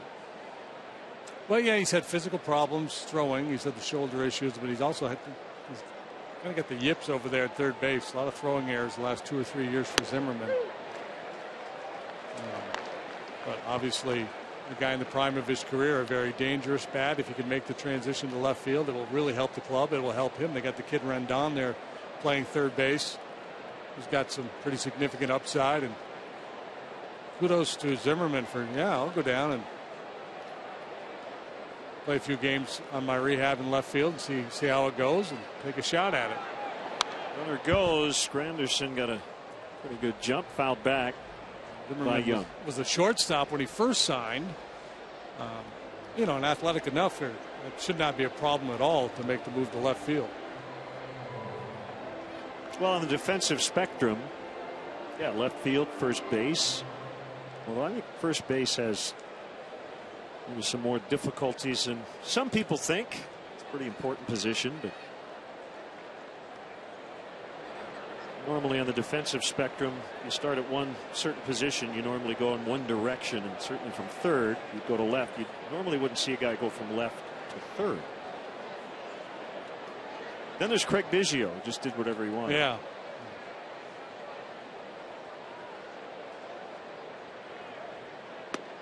He just kept getting farther from home plate. Biggio, and then did he catch it his last game? I think he did. Yeah, I think he did go back behind the plate.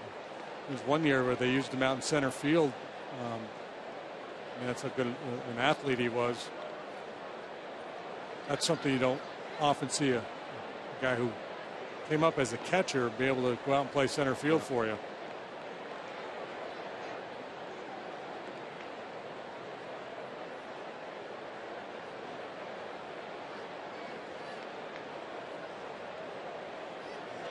A close watch on Granderson. Understandable middle innings of a one-run ball game. Very important base runner. See Arrieta nearing 100 pitches. Granderson runs again, and a fly ball to right. Granderson able to locate it. He'll head back to first as Sherholtz puts it away, and that's 2 outs in the inning. But we've seen this type of start from Arrieta in the past. 5 innings, 5 1/3, keeping his team in the ball game, but throwing a lot of pitches.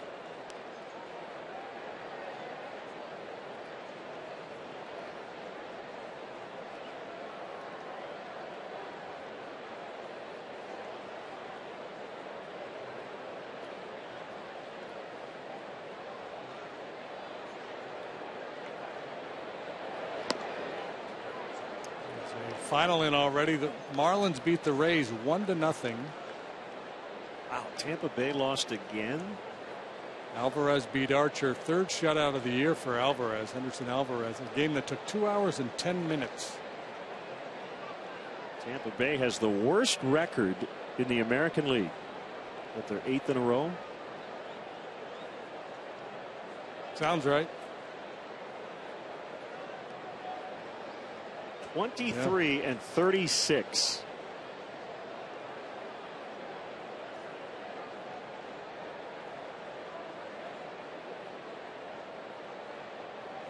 The 1-0 on the way to Duda as Granderson takes off yet again, and he's in. Cubs have had a big problem throwing out base stealers, mostly on the pitchers this year, you'd have to say.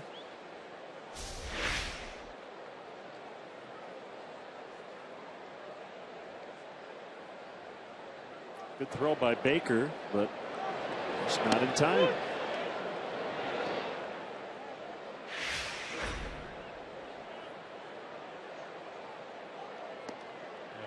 You need a pitcher who's able to unload the ball quickly to home plate, and obviously the catcher not only does he need to have a strong throw, but it's the whole package: the quick feet, the quick release, and then the strong, accurate throw.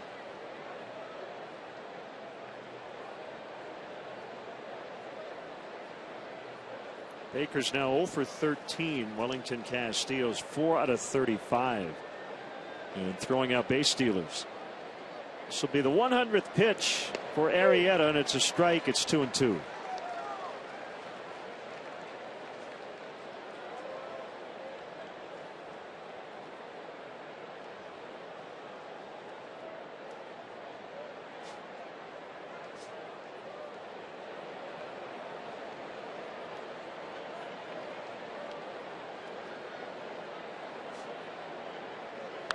Two is yanked foul.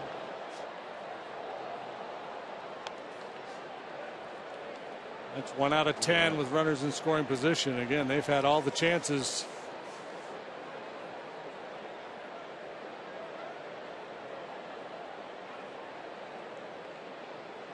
They've had all the shots on goal.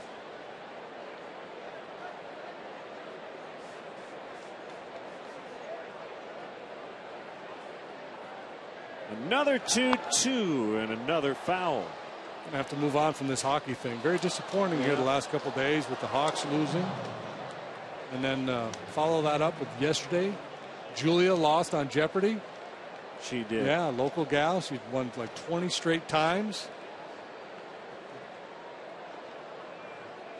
Very depressing in our household. Those back-to-back whacks. 20 straight wins. That's about a month. She was like $500,000.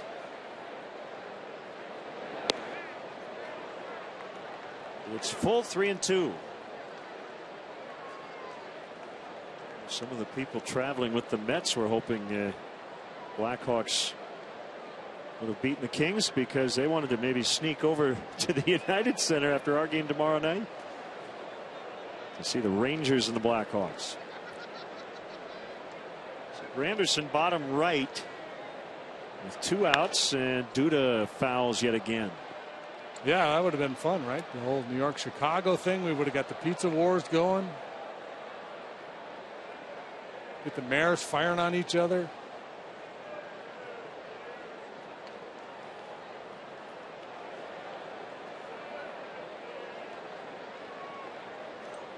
Oh well.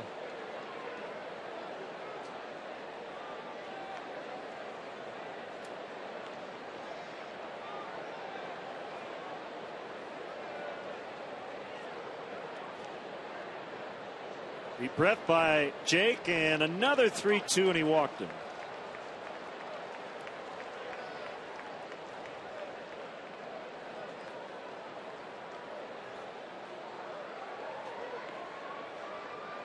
We're sending John Baker out to talk to Arrieta to buy a little more time. Brian Schlitter. Now Chris Bosio was halfway up the dugout steps. He's being called back by Ricky Renteria.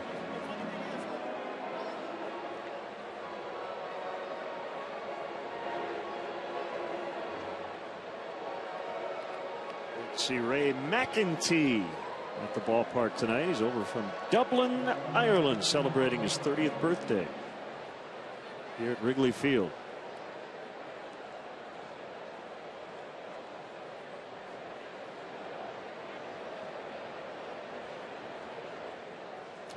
That's why Bosio was called back. Renteria decided to make a pitching change, I believe.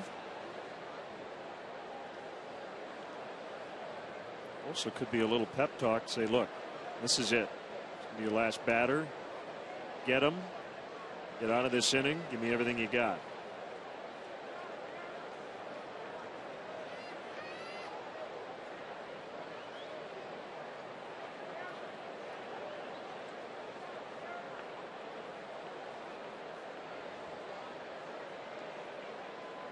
Coming out. Oh, he is. It's always hard to read Ricky, and more the patting on the chest saying, I'm gonna get you here, but I'm not going to make the move. I'm not going to ask for him until I absolutely have to. Till the umpire comes in and tells me. I'm trying to give him some time out there. Brian Schlitter coming on when we return.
Fifth inning.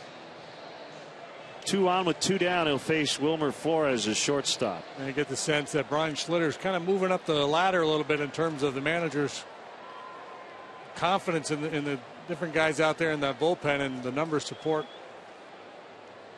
Renteria's confidence in him. He's been really, really good. Little finger painting. Oh, look at that. Oh, man. And just goes from bad to worse.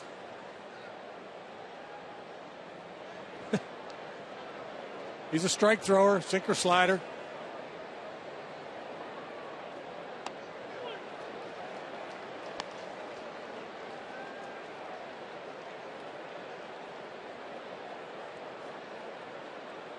Base hit was weakly hit. His out was a bullet back to the mound that Arrieta caught to end the third and leave the bases loaded.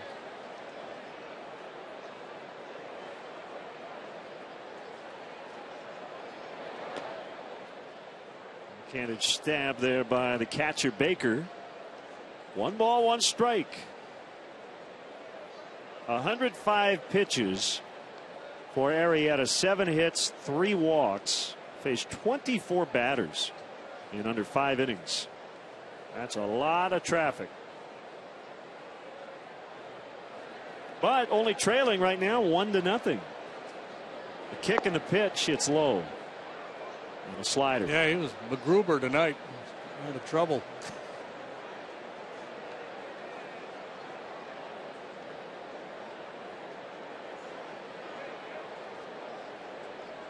He bent, but he did not break. I was going to say, what's the difference between MacGyver and McGruber? You're going with the SNL guy instead of the guy he's spoofing. Swing and a miss, 2-2. McGruber is more fun, yeah.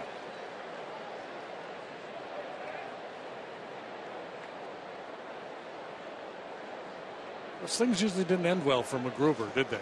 No, I was going to say, I think. No. We'll have to rethink the reference. Yeah. 2 on, 2 down, and a 2-2 count on the Mets shortstop. Ooh.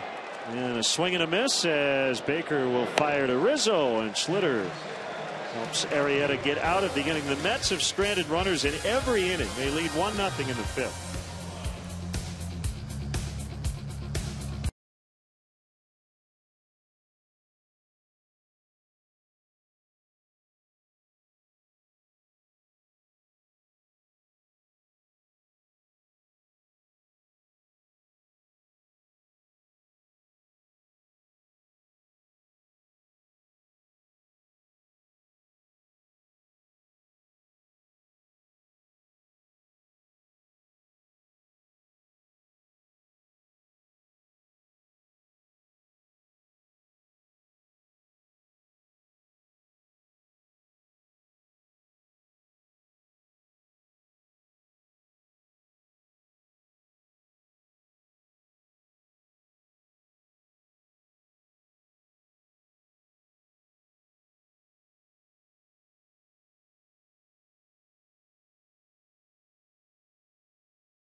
Log on to Cubs in-game live on csnchicago.com. Brought to you by Comcast Business Class.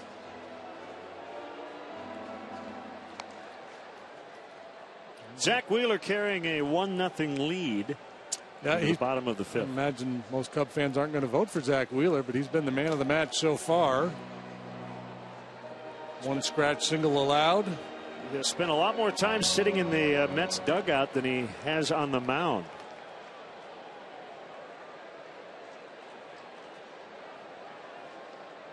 Cubs have been shut out 8 times already, tied for the most in the majors. And as I mentioned off the top, 3 out of their last 5 games without a run, including Sunday against the Brewers. With a big outburst on Saturday.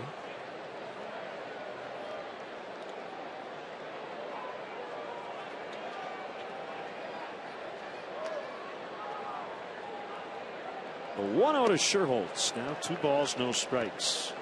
Joe Montana, one of our favorite 7th inning stretch guests. Originally sang the stretch back in 1998, so he was one of the originals and has been basically doing it every year since. So we look forward to chatting with Joe before the 7th inning stretch tonight.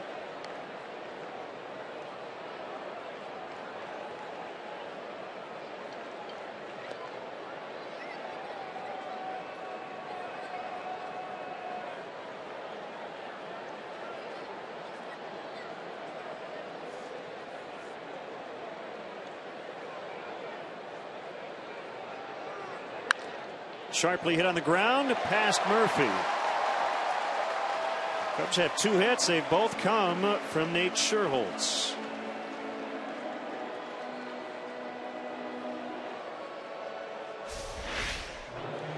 Last time it came with 2 outs in the second. Here it's a leadoff knock. See if the Cubs can make a little something happen here. Because of the pitcher's spot that might come up this inning, James Russell has to get loose in the bullpen in case they need to hit for Slitter. You'd hit for a guy that's batting 1,000?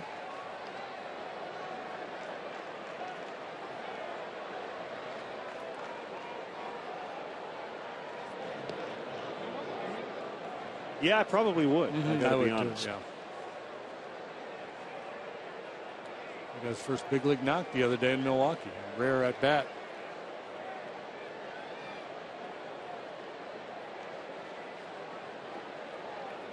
I think he'd probably be better off if he never hit again. Yeah, to sit on that. There goes Sherholtz, and it was a hit and run. Coghlan couldn't make contact, and Sherholtz a dead duck. Now you might be sitting at home saying, Nate, what do you do? That's on the hitter. Hitter has got to make contact on a hit and run play because the runner is in peril there.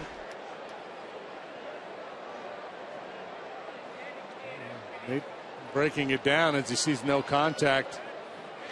But the one thing, I've talked to some managers that say, the old way that play was taught was, hey, don't get picked off. You don't need to get a good jump here. Putting the burden on the hitter to make contact. With a right-handed pitcher on the mound, I would argue, just behave like you're stealing the base. Just go, get a good aggressive jump, go like you're stealing the base. And he didn't have a huge lead, but he got a good jump. It's right about here when there's no contact, and he realized he's toast.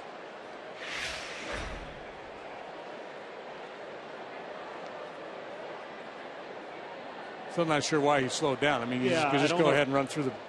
Was he thinking like stop and head back? I don't know. Yeah, that ain't going to happen. 2-2.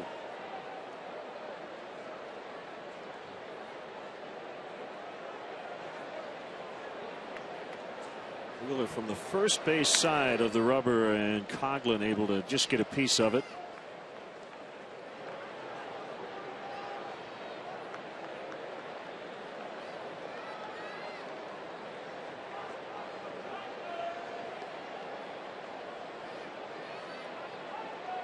2 more under the lights to finish up this series. Daisuke Matsuzaka and Edwin Jackson tomorrow night as Coghlan strikes out. 5 now for Wheeler. He's had exactly 1 per inning. Literally 1 in every inning. Really uses his legs driving towards home plate, and again that fastball just real clean leaving his hand. It doesn't look like he's really going max effort there. We can ask Nate, tomorrow, but the only other explanation for him slowing down is maybe he thought there was contact. He's maybe trying to locate the ball yeah. on that awkward Coghlan swing.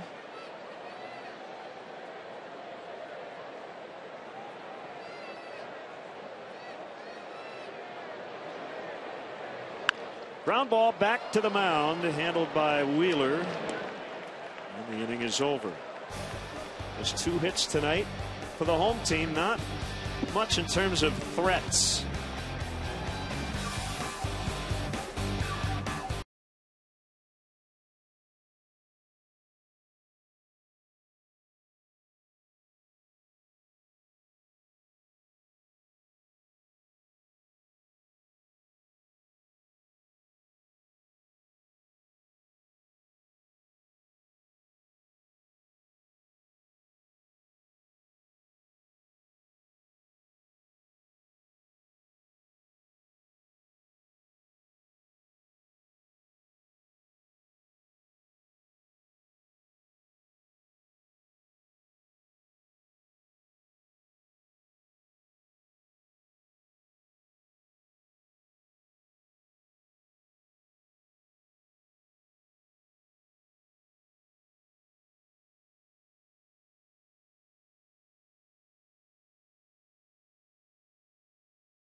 To be on Beer Money, be on the show where we ask the questions and you win the cash. Don't miss your shot to be on Beer Money, presented by Coors Light. Test your sports trivia knowledge. And the party of the century continues all week. We celebrate the 1940s. There's Friday, June 6th, when the Cubs take on the Marlins at 3:05. The first 10,000 fans will receive an All-American Girls Professional Baseball League bobblehead. Number 4 of 10 special Wrigley Field Friday bobblehead giveaways. Tickets are still available, including in the Budweiser bleachers. Go to Cubs.com today.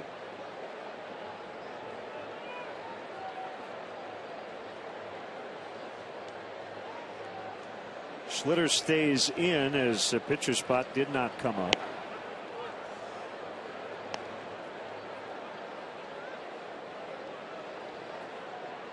And a strike on the catcher, Darno.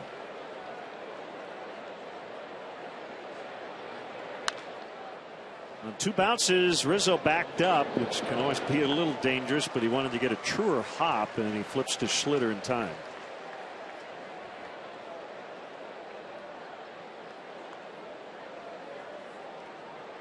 Now Wheeler will not be asked to lay down a bunt this time. He did in his first 2 plate appearances.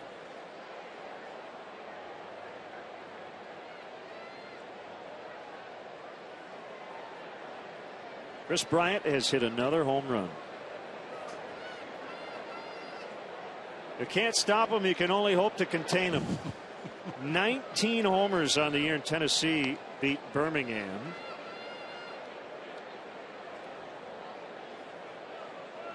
And the Smokies end an 8-game losing streak.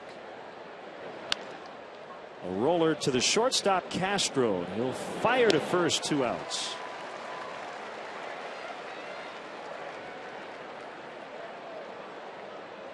A lot of Cub fans are paying very close attention to Chris Bryant. Every time he does something, which is every night, we get all kinds of tweets. Bryant hit another homer.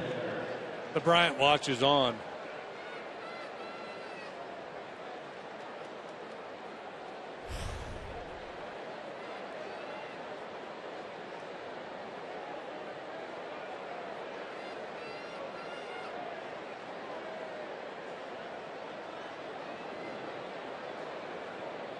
Dan Decker, a strike at the knees. This will be it for Schlitter. Again, his spot due to lead off the bottom of this 6th inning.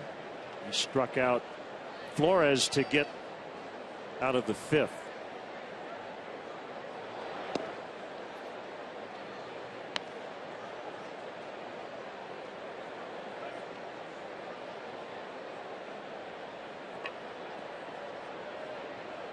Cubs bullpen with a sub-2 ERA over the last 18 games.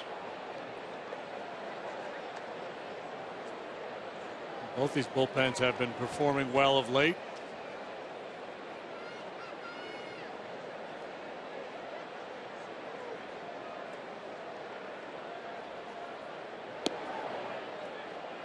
Three and one.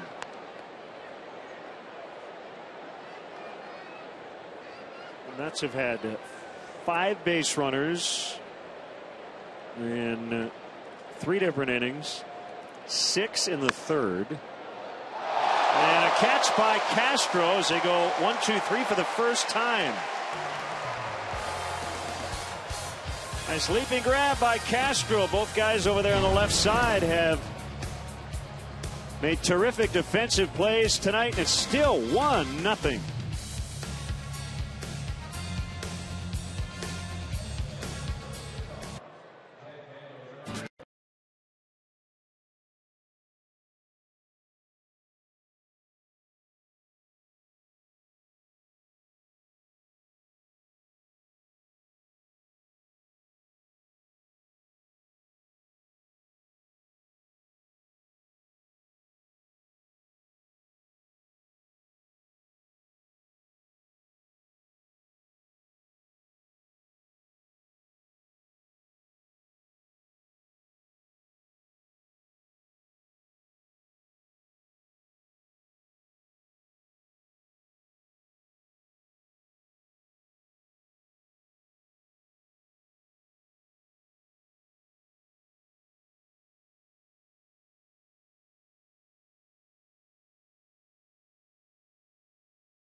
For Schlitter.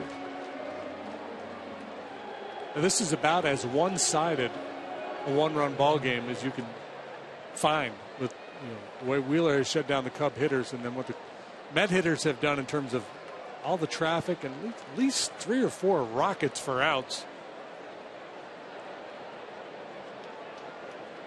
He works to the pinch hitter Barney, way inside, ball 1.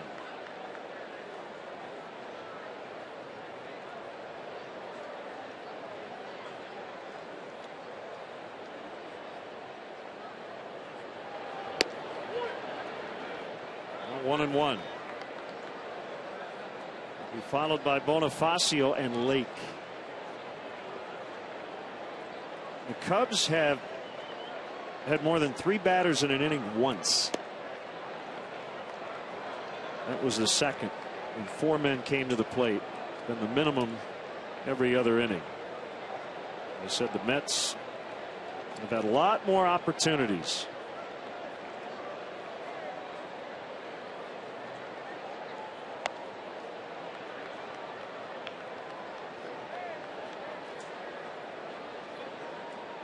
There you have it.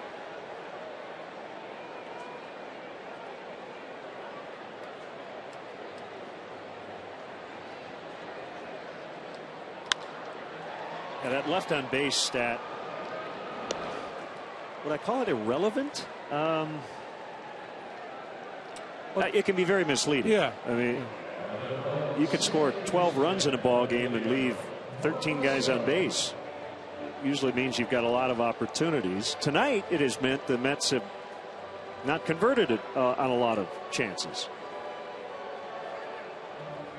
I guess I'd rather have more left on base in the big picture than sure. fewer, And yeah. you know, a lot of times we'll throw that number out there. Hey, they're just 2 out of 10 with runners in scoring position. Well, if they're 3 out of 10 with runners in scoring position, they're batting .300, which is really good. Or you could be 3 out of 15 and win the game 6-2. Yeah. You know, and what managers and hitting coaches, they just want to see a good approach in those situations. They want to see a mature approach by their hitters in big situations. They give you the same quality at bat under pressure that they would in a low leverage situation.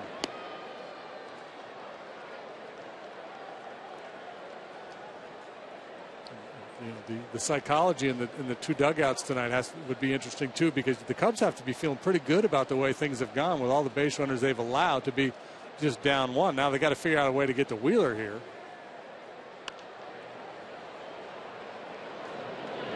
I'm sure Terry Collins and his guys are over in the Met dugout scratching their heads going, man, I can't believe we don't have 5 runs by now. Every Sunday is Kids Retro Toy Sunday here at Wrigley Field. This Sunday at 1:20, the Cubs host the Marlins. The first 5,000 kids 13 and under get an Andy Pafko mini figure, which is the 4th of 10 Cubs Retro Toy giveaways. Then after the game, the first 1,000 kids 13 and younger can run the bases. For more info or to purchase seats, go to Cubs.com.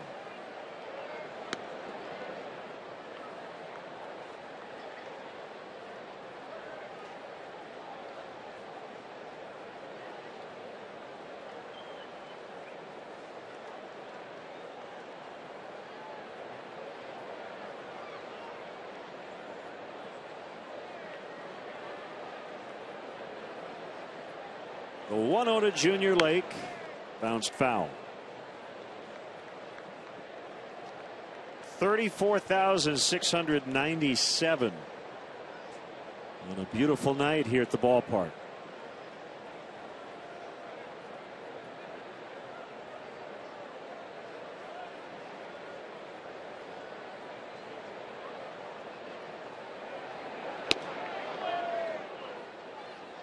Kind of night that makes you change your plans. Maybe you thought about taking in a movie, staying home watching a little television. You get a night like tonight, let's go to the ballpark.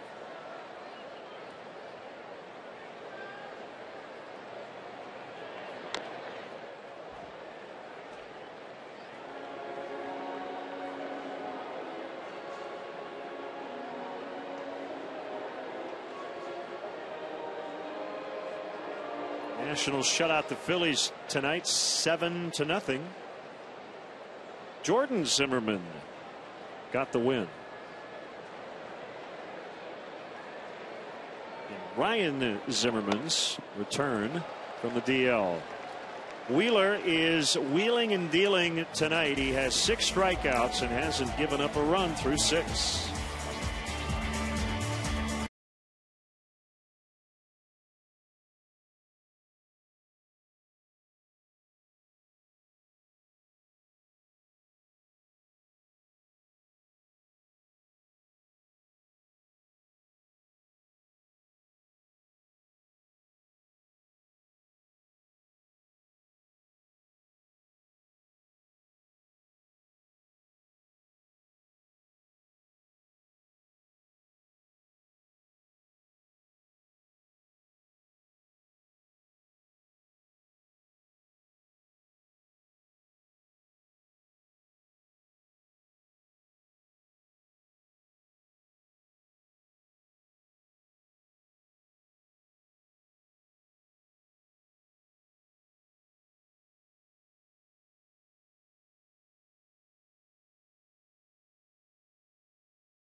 Congratulations, but I don't think anyone has done the stretch more often than you have. Maybe. Which is good. It's good if we've won when I've been here. I'm hoping. Nice to see you back. How are you? Great to be back. Thank you. So do you know your winning percentage? I don't, but I know you won last year and you won big last year. Yeah. So now I'm hoping you win, whether big or not. We hope we win again this year. So we're celebrating a Wrigley Field's 100th birthday, and the first time you sang the stretch was about the millionth time you've been in the ballpark, we should say. 1998, that was the Kerry Wood game. Right.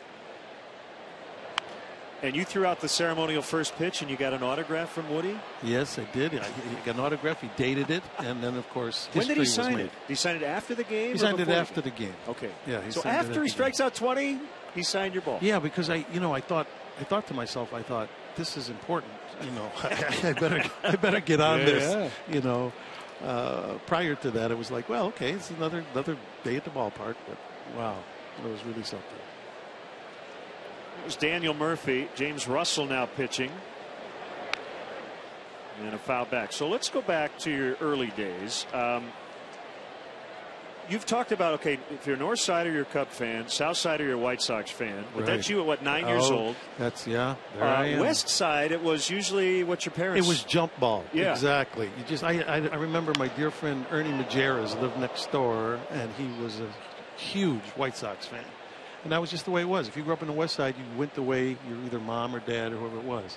So, for me, it was the Cubs. Ernie, it was the White Sox. Ernie got a little more satisfaction over the years. But outside of that, I'm proud to be a Cub fan, and it's just been great. We're still in the best ballpark in baseball. Speaking of Ernie, nice segue, as Rizzo will feed Russell. So Bleacher Bums, Ernie comes and sees it, right? And then you became Ernie Banks' friend? What it was is, I had done the play Hair in 1969. Oh, Hair, that's right? what it was. Okay, that's what it was. And I used to wear, in the second act, I'd wear an Ernie Banks T-shirt, because in the play Hair it was kind of free form. And he saw me in the T-shirt and sent a message backstage. I'd love to have him come as my guest. And so I did, and I came to the game the next day, and it was kind of weird. It was 1969, so I'm doing the play Hair. My hair's past my shoulders. I'm in the dugout. I remember Ron Santo was mentioning the guys on the radio. Ron Santo walked by me, and I looked at Ron. And I said, "Hey, Ron, hit a home run today." And he looked at me and he says, "I'll do my best, son." And what was great is, as the years passed, Ron and I became dear friends, and I wound up even producing a film based on his life, This Old Cub, with his son Jeff. And so anyway, my love affair with this team has been well over 60 years now. And it's great. I mean, I feel very blessed to have been born in the city that has, the Chicago Cubs. 2-1 on David Wright. What a beautiful night. Yeah, great night. And of course, I used to sit out there in the bleachers, and that's where the idea for the play Bleacher Bums came from, because I'd spend all those summers sitting out there wondering, these people seem to find great entertainment regardless of what was happening on the field, and so it was that whole thing of being a fan. I always thought being a Cub fan, that takes dedication. What makes us unique? And that was the crux of the play. It's all about the journey, right? All about the journey. Of course, my dear friend Lee Mazzilli is one of my dear friends, as you remember, from the Mets. And Mazzilli, every year, he's been working with the Yankee organization for a while. Every year he always sends me the Yankee Christmas card. It always has something like 25 gold little symbols. A little trophy. And he'll always say on it, once again, a card you won't be getting from the Chicago Cubs. So I wait for that day when maybe we'll send him that card. And you could send him a stack this high when it happens. Yeah, that's right. We actually have a good Lee Mazzilli story that I think, related when we were in New York. JD and I, it was a day-night doubleheader in April. And he was outside our booth, and a fly ball to right. And Lee Mazzilli said the following: he felt more pressure playing defense during a no-hitter than he did in the World Series, because he felt that obligation to the pitcher, like a perfect game. I don't want to make an error. I thought that was really interesting, that he felt more comfortable in a big game for his team as opposed to. That is interesting. Well, I guess in a way, it's easier to disappoint maybe the team than the one guy who's. Your teammates are everything, right? Yeah, your teammates everything. So Lee's a great guy, and When I met him first time, I was nervous because I always thought, is he going to remember that I'm the guy in center field bleachers that used to yell at him when he was with the Mets? Like scream at him. Bum. Nothing he hasn't heard. Yeah, and I said that. I said, Lee, do you remember that I used to yell at you before I knew you? And he says, please. When I got to Chicago, everybody yelled at me. And Granderson trying to split the shift, and he does for a 2-out single. So it's been a good homecoming for Curtis. He's 3 for 3. Yeah, 3 for 3 and a RBI. The one run in the ball game coming on his sac fly back in the first. Well, I know you're here to talk Cubs, but before the stretch here, let's talk shop. Criminal Minds, a decade, right? We're going into our 10th season. Yeah, it's been great. Congratulations. Really terrific. Thank you. That's great. Yeah, we feel, we love the show. I think it's we take it very seriously. We represent a real organization with the FBI, and luckily it's resonated actually all around the world. It's a very popular show all over the world. And the voice of Fat Tony for the last 72 years on The Simpsons. I've been doing that for 20, I think going on my 24th year now. Man, yeah. Unbelievable. And I went in back in, it was 1991 I did my first one. And thinking it was just going to be a one-shot deal. And I actually based my character on my Uncle Willie. My dear Uncle Willie was 91. He just passed away in January. But, he actually talked like this. So when I came in, I said, well, I'll just talk like this and do this for my Uncle Willie. He'll get a kick out of it. Not knowing I would be doing it for a quarter of a century. Well, even the best scripts in terms of television shows, you never assume anything, right? Right, exactly right. No, you just go in, enjoy it, hope for the best. And, I'm blessed. Since I've been 16 years old, I wanted to be an actor, and I've been able to do it. And, not everybody can say that they follow their passion all their life. It'd be like wanting to be a baseball player and get to play for your entire life almost, Yep. It's been great. One strike on Chris Young. 1-0 Mets. We're in the 7th. They've had their chances. The Cubs haven't had many themselves. Strike called 0-2. Yeah, it's actors and golfers, right? They get to do it. You get to play golf. Yeah. We don't have the Champions Tour and my acting thing, but I'm definitely in there if there was. But it's been great. It's been great. And it comes. Ooh, just missed. Well, you grew up going to day games, but there's something pretty special about this ballpark under the lights as well. It is. It's such a beautiful, beautiful ballpark. And, now the ivy's grown in. And nobody's wearing parkas as they were just a couple of weeks ago. So it's all good. Fouled out of play. JD had his winter cap on just 2 weeks ago? Yeah, but got a lot of wear out of that this year. Yeah, I bet. Somebody flipped the switch. Yeah, that's the thing. We skip spring here, right? Yeah, that's the way Chicago springs usually lasts like about 4 hours. It goes right from winter to summer. Neil Ramirez up in the home bullpen. And another foul by Young. Good battle here. So you get the restaurant in L.A.? Yep, we still are in Burbank, California. So we have a restaurant called Taste Chicago. And it's almost like being here because you get your Italian beef, your Polish, your deep dish, your Vienna dogs. So we get a lot of, as you can imagine, a lot of Chicagoans come there. So it's a lot of fun, especially on Fridays. On Friday afternoons, you get all these expatriates who come. All right, Joe, time to sing. Great. 1-0 Mets. Tonight's guest conductor for Take Me Out to the Ball Game, actor and Chicago native Joe Mantegna. All right, Cub fans, let me hear ya. A 1, a 2, a 3. Take me out to the ball game. Take me out to the crowd. Buy me some peanuts and Cracker Jack. I don't care if I ever come back, and it's root for the Cubbies. If they don't win, it's a shame. For it's 1, 2, 3 strikes, you're out at the old Cub game. Come on, Cubbies, let's go get 'em!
Dugouts of Wrigley Field during Catch in the Confines, presented by Advocate Children's Hospital. Tickets include a personalized photograph, a baseball, you can't play catch without a baseball, and a Wrigley Field 100 DVD. All proceeds benefit Cubs charities. For more information or to purchase tickets, visit cubscharities.org. Home run swing. Rizzo thinking I'm going to tie the game here, and he missed it. The wind has shut down, at least for the moment. 1-0 Mets, bottom of the 7th. Great job by Joe Mantegna getting this crowd revved up. Got a little extra Chicago going too when he sang the song. Well, here's Anthony Rizzo's night. First time up, he gets caught looking at a fastball, two-seamer that runs back to the inside corner. His next at bat in the 4th. He's looking for that pitch, doesn't get it, comes up empty. Good execution by Wheeler. Good game calling by Darno. Chance for redemption now for Rizzo. Wheeler's fastball is sitting comfortably 94 to 96 miles an hour all night long.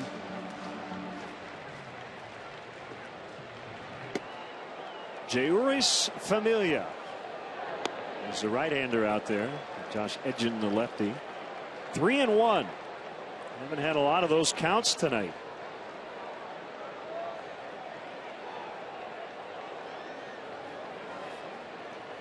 One swing and we're tied. Here comes out front off the end of the bat. Yeah, threw him a changeup.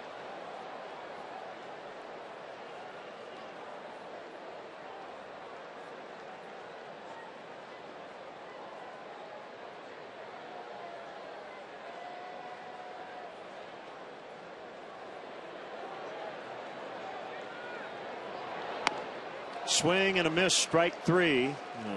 Frustrating night for Rizzo. And again, Wheeler continues to strike out one batter literally per inning. And again, I think Anthony thought they were going to come back inside again, because you see the same movement from that front side. You see the hip flare open. You're looking to be able to turn on an inside fastball.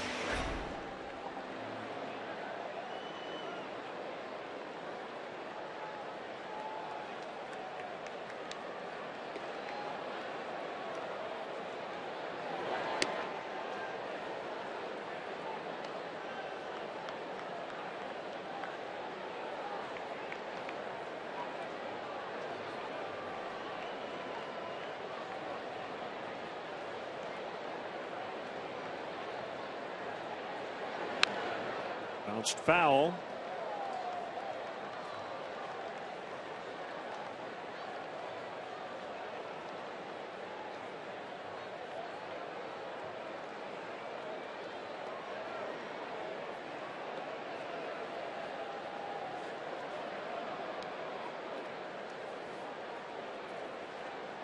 I guess if you're Sandy Alderson and the Mets brass, this is the kind of night you've been thinking about with Zach Wheeler. Yeah, and what you're hoping for is consistency, and they're starting to see it from him. Last time out, he was really good. He struck out 9, didn't walk anybody against the Phillies in a 4-1 win. He worked 6 1/3, allowed just 1 run.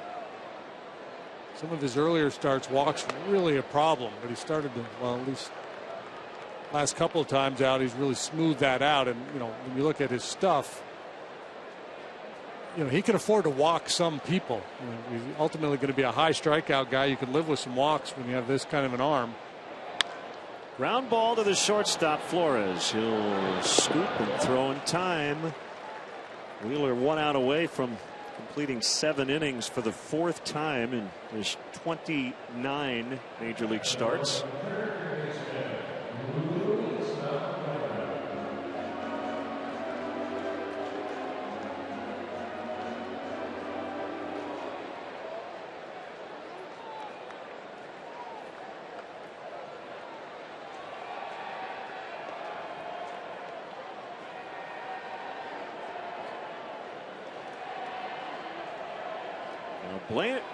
Valbuena 0 for 2. Wheeler passing 100 pitches.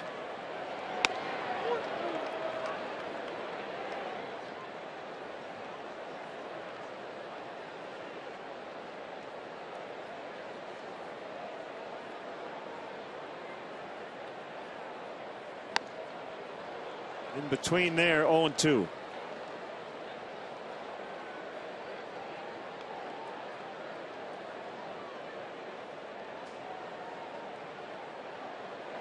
If it gets to a closing situation, Henry Mejia is a man. He started the year in their rotation. They've got a revolving door in the 9th inning. Mentioned Bobby Parnell had Tommy John surgery. He pitched on opening day, and that'll be it for this year. A couple of veterans not even on their roster anymore. Jose Valverde and former Cub Kyle Farnsworth.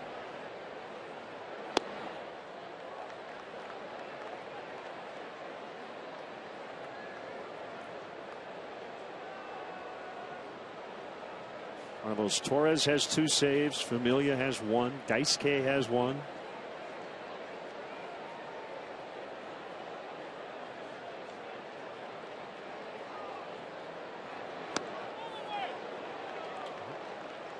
If they wanted to, they wouldn't have to settle on a closer. They could use multiple options, give them all some experience trying to protect leads in the 8th and 9th inning.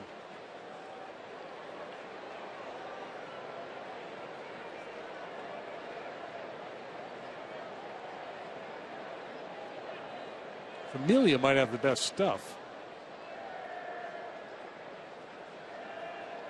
And maybe the best name. Jeuris Familia.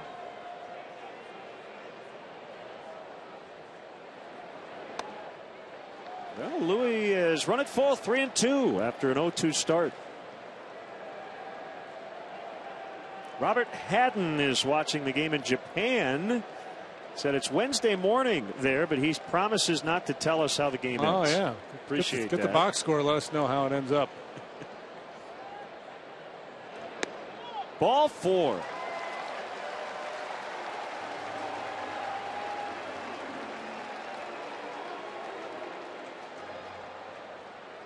That will end the night of Zach Wheeler.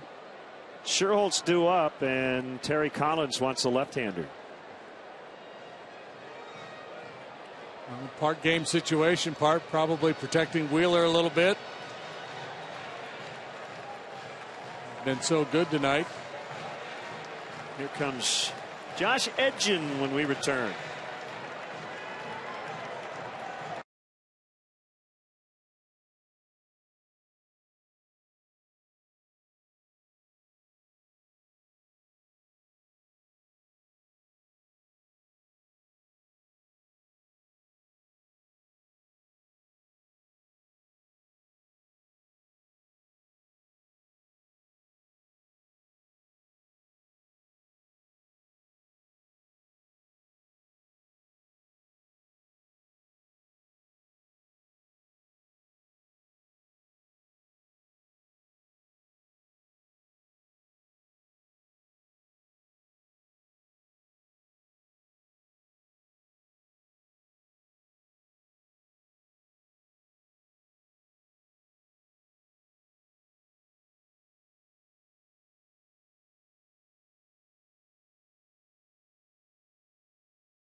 Well, Josh has pitched 9 times for the Mets this year. He's 1-0 with a .159 ERA.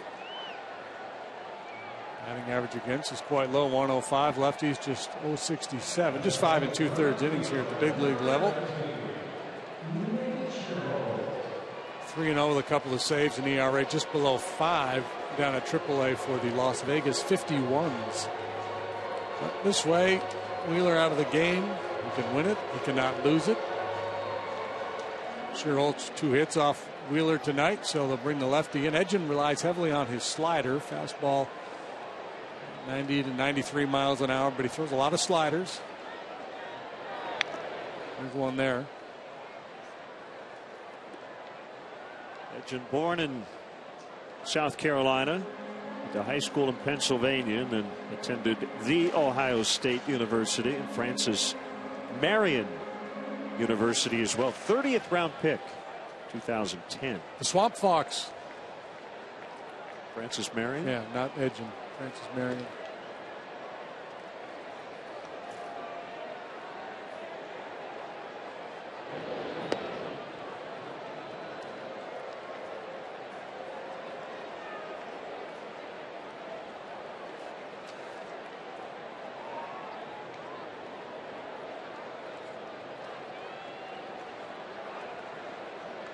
Interesting, different sources have different birthplaces. The media guide has him born in Pennsylvania, now lives in South Carolina. At any rate, he's lived in both places. Maybe it was a long birth.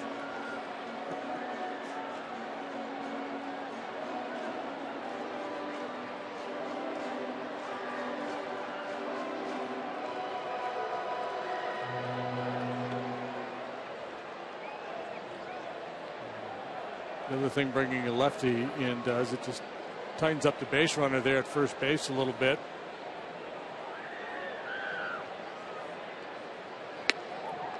Swing and a miss, strike three. So the move pays off for Terry Collins as Edgen strikes out Sherholtz. Still 1-zip Mets.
The north side, it's Cubs Mets Thursday at 6 on Comcast Sportsnet. Travis Wood, Jacob deGrom, the pitchers for that one.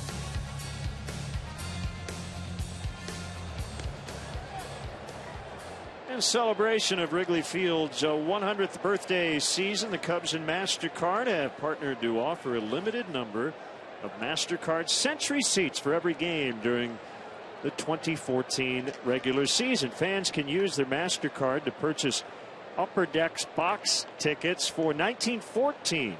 For more info or to make your purchase, go to Cubs.com/Century Seats.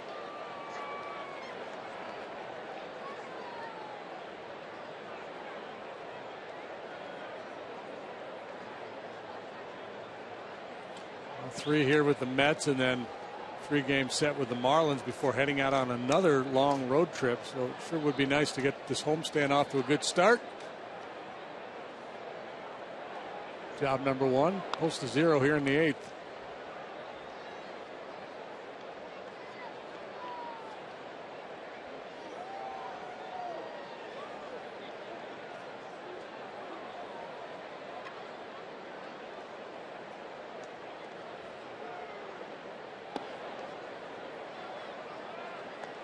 One ball, one strike to Duda.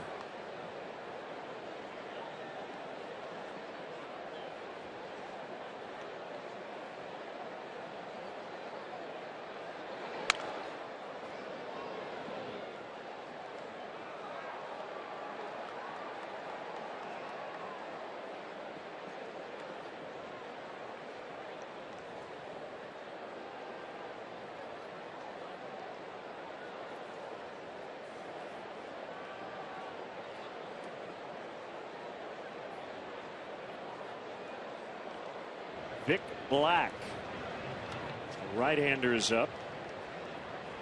Final in Cleveland, 5-3 Indians over the Red Sox. Uncle Bourne with a big 2-run double in the 7th. Tribe has won 5 in a row. So the Red Sox lost 10 in a row, won 7 in a row, now have lost their last 2. Bourne was a hero for the Indians the other day, a walk-off home run. Yeah. Doesn't hit many of those. Duda has power, but it is greatly diminished against left-handed pitching. He does not have an extra base hit this year against southpaws. Batting .200, 5 out of 25 against left-handed pitching. All 8 of his home runs have come against righties. So the Blue Jays and Tigers were scoreless going to the 9th inning in Detroit, and the final was 5-3 Toronto. They scored 5 in the top of the 9th. The Tigers got 3 in the bottom.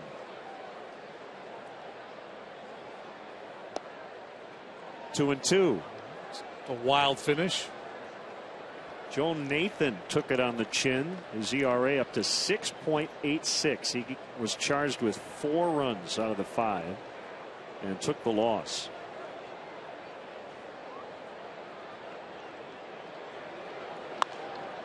Hit hard on a bounce, but Bonifacio will get Duda.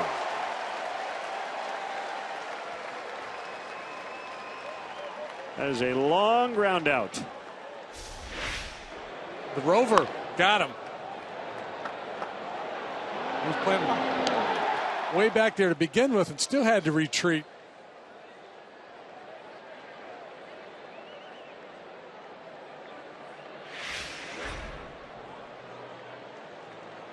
That'll be it for the left-hander. Neil Ramirez summoned in a 1-0 game in the 8th.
Has been superb.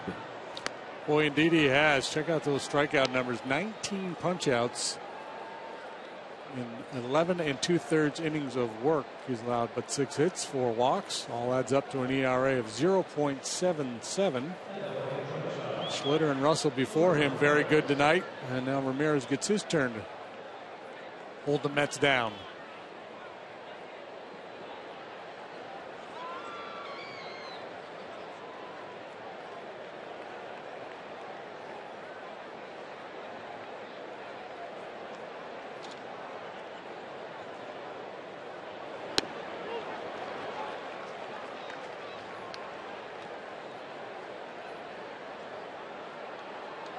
Mets got their run in the very first inning on a sacrifice fly from Curtis Granderson. That has been it.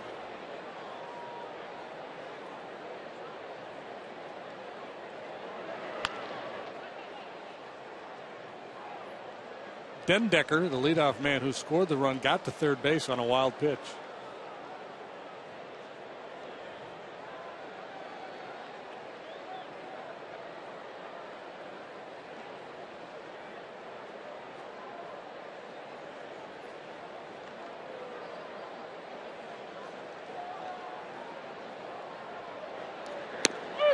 Called strike 3 to end the at bat.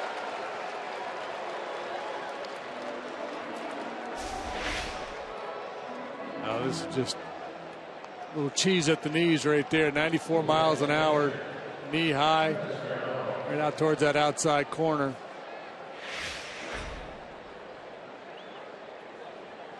We met John Buck with a game-winning 2-run homer for the Mariners as they beat the Braves 7-5. Their 4th in a row. Buck had 3 hits. Darno pops foul territory. Who wants it?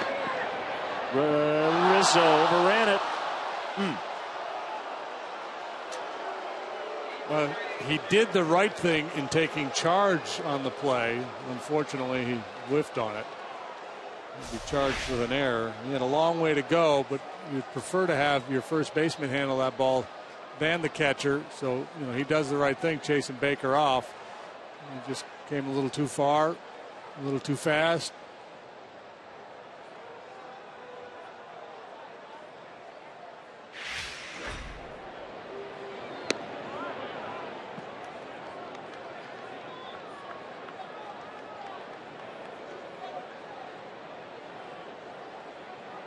Reds have won 4 straight, 8-3 over the Giants in Cincinnati.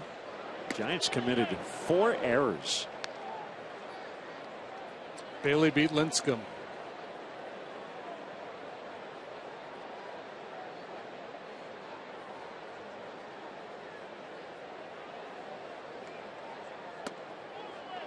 Giants played a little sloppy against the Cubs when we were out there.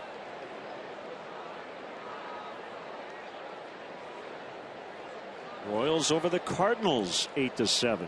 Would not be surprised to find out that the Giants make more errors in Lincecum games than any other starter that they have, just because of the nature of the way he pitches. All the deep counts, right. all the, long at bats. Not excusing it, but just the nature of it. Players play more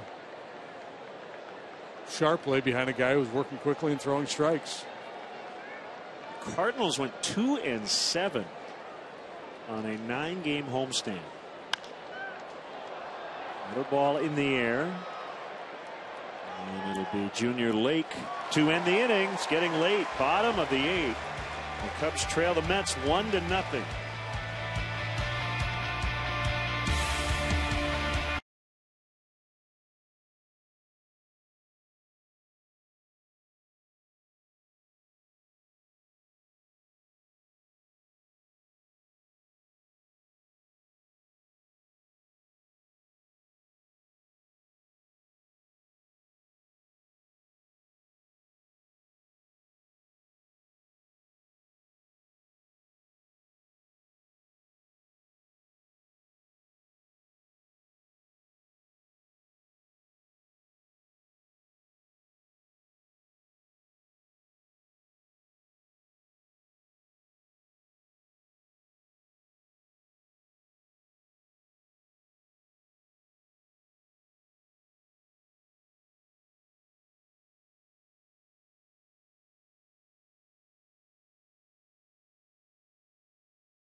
And photo of the game. You can tweet your photo to hashtag Northside Fan Photo for a chance to have it appear in an upcoming broadcast. Brought to you by AT&T. Edgin's still in there with all these lefties. Coughlin and Baker ahead of a pinch hitter.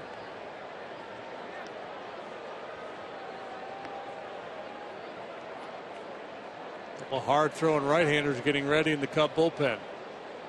Rondon just back after the birth of his first child, son named Ian, and Stroke recently back from the DL.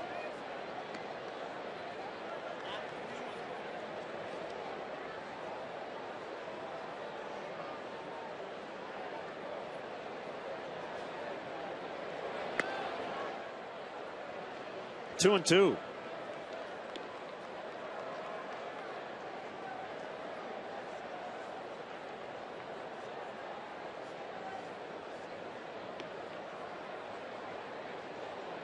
Cubs have not had a man reach scoring position yet tonight. Fly ball pretty well hit. Deep left center. Still back. It is gone. Chris Coughlin. And it's 1-1. His first as a Cub, and it ties the ball game.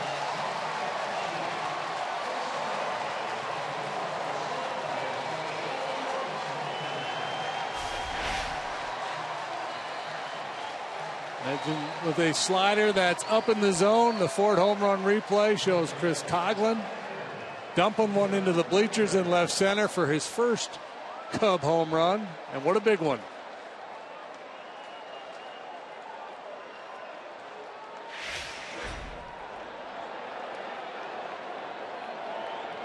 Well, that is good to see. The Cubs have not gotten a lot of home run production from their outfield.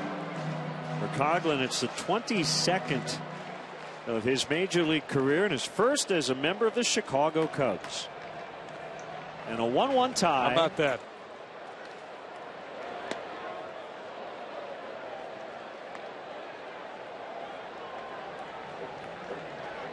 The big strike. The Mets had all those chances.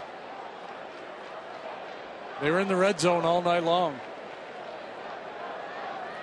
Coughlin just threw a bomb. Got to be thinking, are we going to go 14 again? As Baker strikes out. Ruggiano will be announced, and Collins will, I would think, make a move.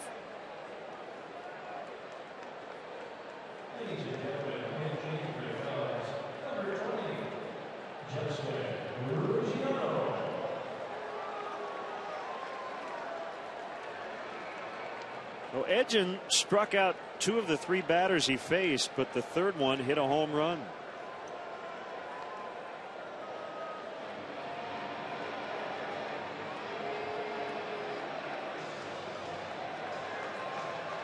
Vic Black.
Giants pinch hitter Justin Ruggiano. A handful of appearances in the big leagues for the Mets this year, 4 games.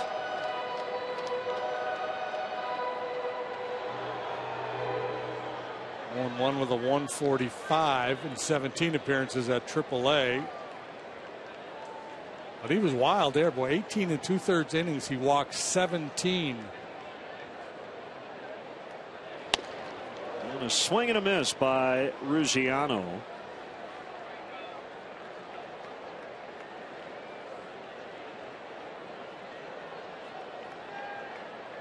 Mid-90s fastball and a curveball for Black.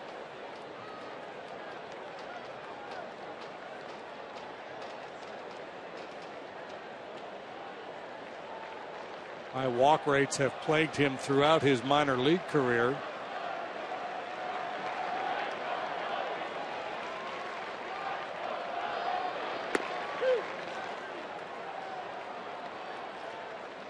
This is his 5th appearance in about a week. Season debut was last Tuesday, and he got the win. He has been a busy guy here with all their extra inning affairs.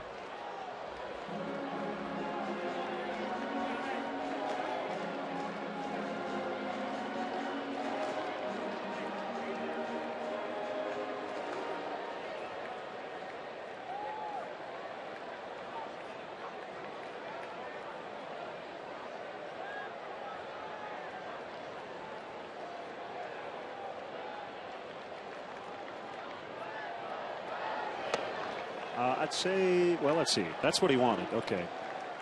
Because I saw Darno tap his glove on the ground, but I think that was for Ruggiano to see, or feel, or hear. And they went with a fastball up.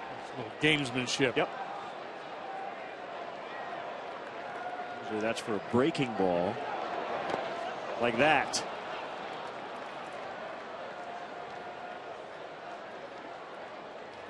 Two down. Black starting to walk off the field as if there were 3. But no, just 2. No doubt about it, he went around. So clearly Black with really good stuff. If he can harness it, he may be able to stick around the big leagues for a while.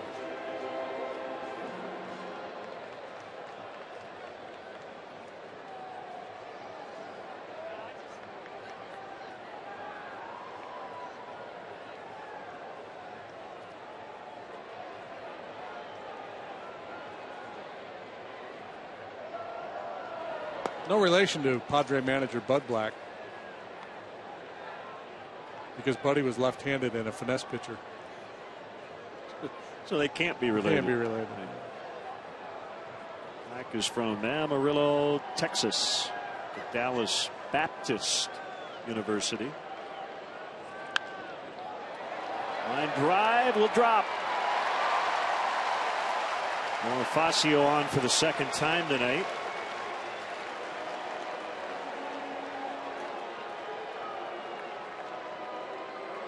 He's getting instructions from Eric Hinsky in terms of the move of this right-hander, Big Black.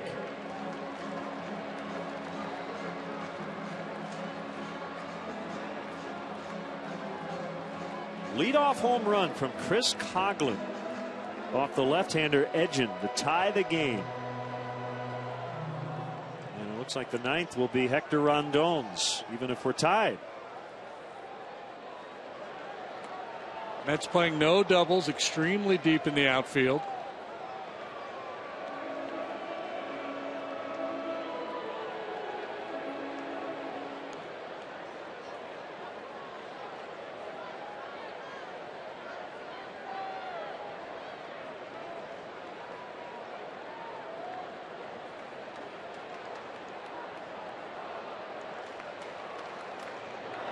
Little delayed steal, and the ball got away anyway. Bonifacio with a couple of shuffle steps, and he will be credited with a steal.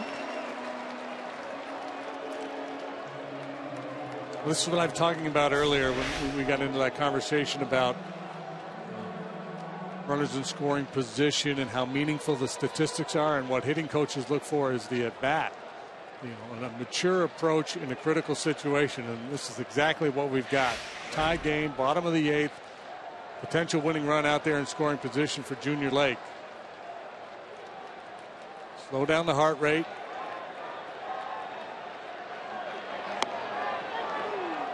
Breaker is a strike. It's 1-1. Couple deep breaths. Just stay within your game plan.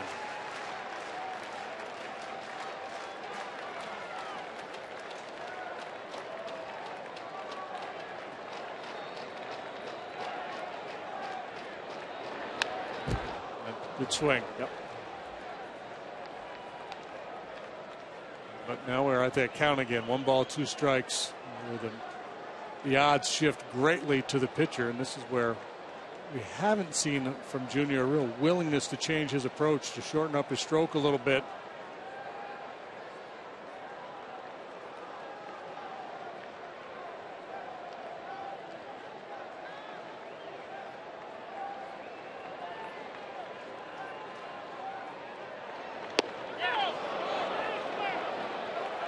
He held.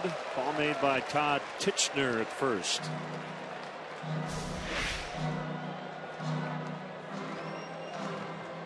Buys him another pitch, the ability to lay off there.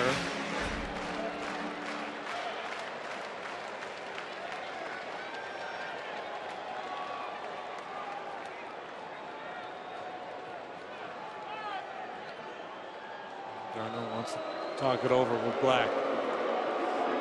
A home run by Coughlin helps the Cubs avoid being swept, or shut out rather, for the 9th time this season, and more importantly ties the ball game. It has been tough sledding offensively here, especially lately. The Cubs have been involved in a lot of blowouts. This feels more like most of the first 2 months. A lot of nail biters.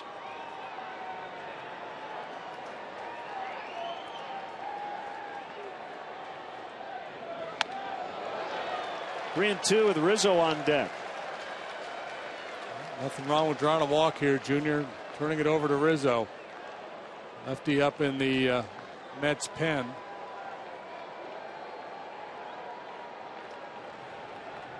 Scott Rice. Sinker baller.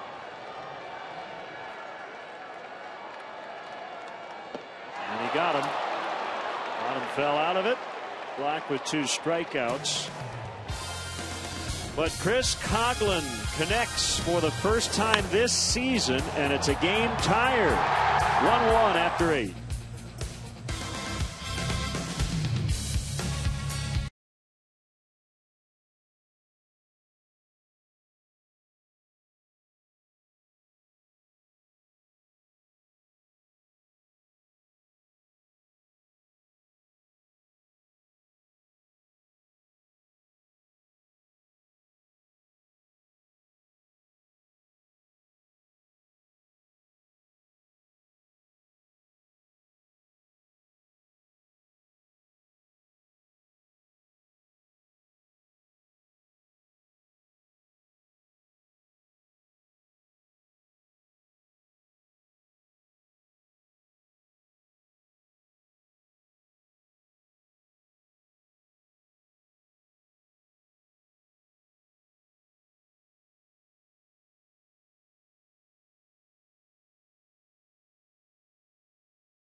from paternity leave. He and his wife welcomed in a baby boy on Saturday named Ian, and I had a chance to ask Hector today, and he said, you know, for my girl, who is now 2, I actually didn't get to be in the room for her delivery, but this time I was able to be there and actually help deliver baby Ian, and he said it was a very emotional moment, something that kind of puts everything else in perspective, guys.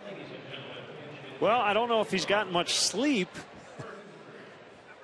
but he's back. And that's always actually a good feeling when you welcome a new member into your family. And absolutely. High times for him. New baby, taking over the closer's role. He's done a very nice job. And he's facing Bobby Abreu. Yep, that Bobby Abreu, pinch hitting here in the ninth. Yeah, he's done a nice job with the Mets this year. He's had a heck of a career.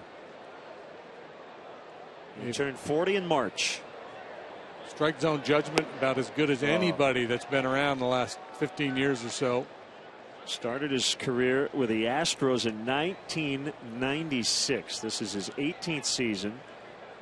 And look at what he's done at Wrigley Field. He is closing in on 10,000 career plate appearances. A great guy to come off the bench because of his ability to hit for extra bases, but also to work a walk. Recently stole his 400th base. How about that group? Barry and Bobby Bonds on that list. 3-1. So let's go with the Phillies 1999 to 2006. When they split the year between Philly and the Yankees. Walk totals 109, 100, 106, 104, 109, 127,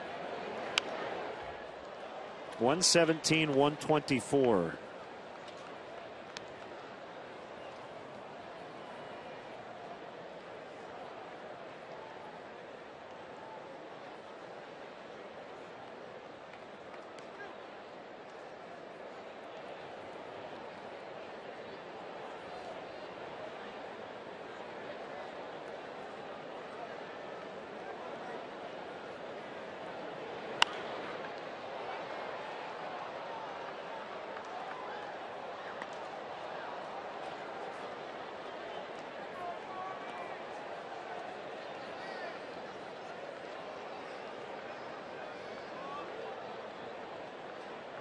Did not play last year. And he was an everyday guy. He was very durable.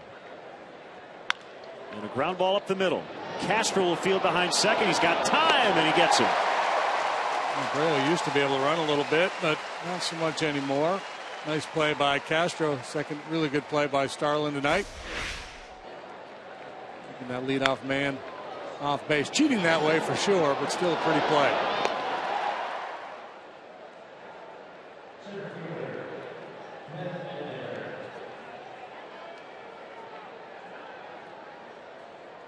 One of the writers at Baseball Prospectus had the quote a while back, and I forget who it was, when Abreu hit his first home run for the Mets, that Bobby Abreu will be able to tell his grandkids about his first home run as a Met when they get home from school today.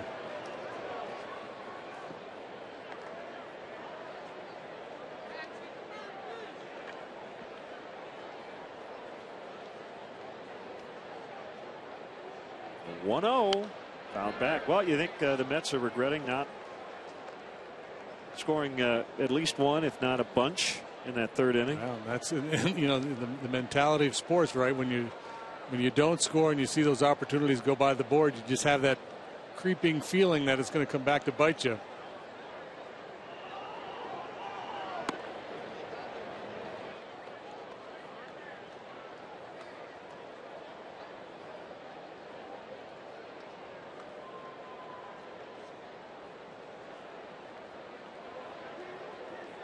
From the wind, the 2-1. I guess it missed. 3-1.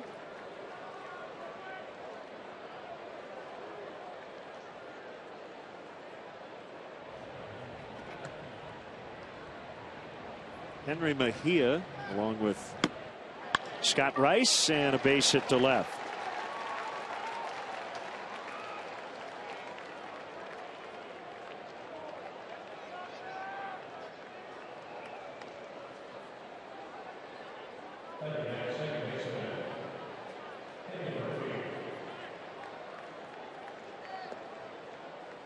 Murphy 1 for 4.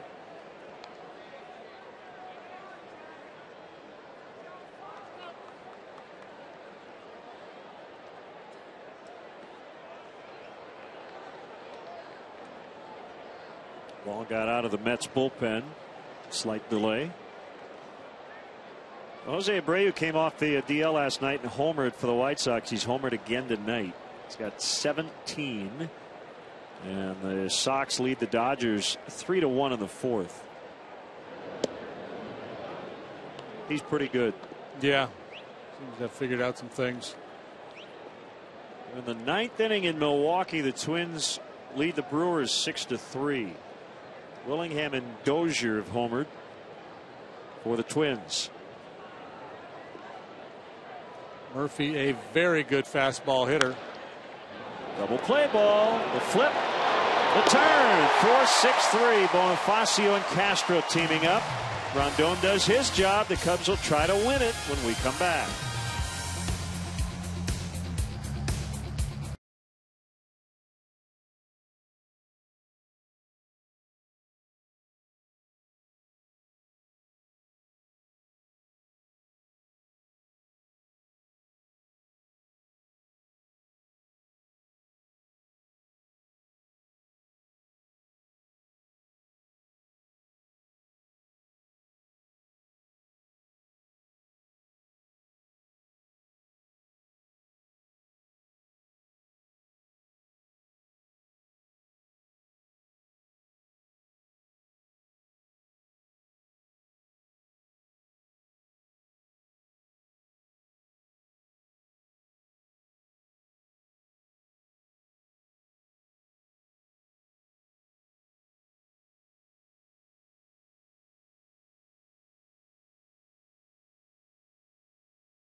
Set in Los Angeles. White Sox and Dodgers tomorrow night, 8:30 for the pregame coverage. Hawk and Stoney have the call of all the action. Only on Comcast Sportsnet. Follow the Cubs with MLB.com at bat for your iPhone, iPad, Android, BlackBerry 10, or Windows Phone 8. Get score, stats, highlights, live audio, and more. Text at bat to 31826 or visit Cubs.com for details. Well, it'd be nice to see the Cubs have a good homestand here. They've got another 10-game road trip starting next Monday in Pittsburgh. A lot of traveling here over about a month period. 20 out of 26 on the road, and a chance to win the first game of this homestand. A tie game. Scott Rice facing Anthony Rizzo. Rice 1-on-1 with the 497, and talk about traffic. A lot of base runners allowed by Rice. In limited innings, 12 2/3, 12 hits, 11 walks. Typically comes in for a left-handed batter or two at a time. He worked 4 times, 4 days in a row in that Phillies series. A third of an inning in each outing. He made his major league debut last year after 14 seasons in the minors. So I guess making up for lost time. He's just going to pitch every day the rest of his life. Pitch me till my arm falls off. I'm good. I'm in the big leagues. Extreme ground ball pitcher. One strike on Rizzo. And a ground ball foul.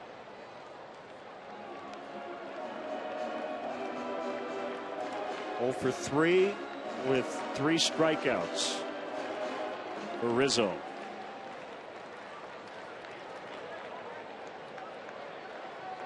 Immediately down 2 strikes.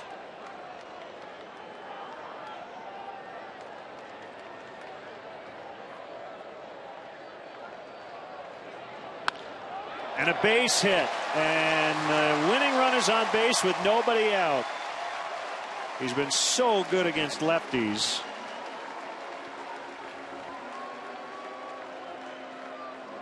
Good start to the bottom of the ninth, and we talk a lot about making an adjustment. Look, a little choke up on the bat. Minimizes the movement, the lower body, gets that front foot down early. He's just trying to hit a line drive somewhere. A slugger who can win the game for you, for sure, but once he's down in the count, 2 strikes, the approach changes. That's good hitting.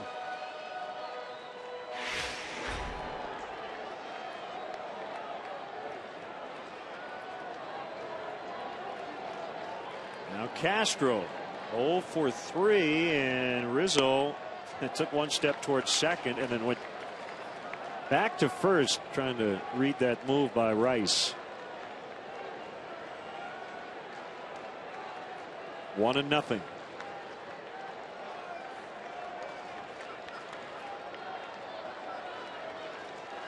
Give Starlin a lot of room on the right side. 2-0. Yeah, and unconventional, but this is a situation where you might be tempted to start a base runner because of the high ground ball tendencies for Rice. You know, you just can't afford to get doubled up here. Castro, a great contact guy. Rice doesn't throw it by many people. The downside is you would force Castro to swing at a ball possibly out of the zone. 2-0 with a guy with a little power, you'd rather him be, you know, go ahead and just take a good rip at something you like. 2-1 is more of a hit and run count.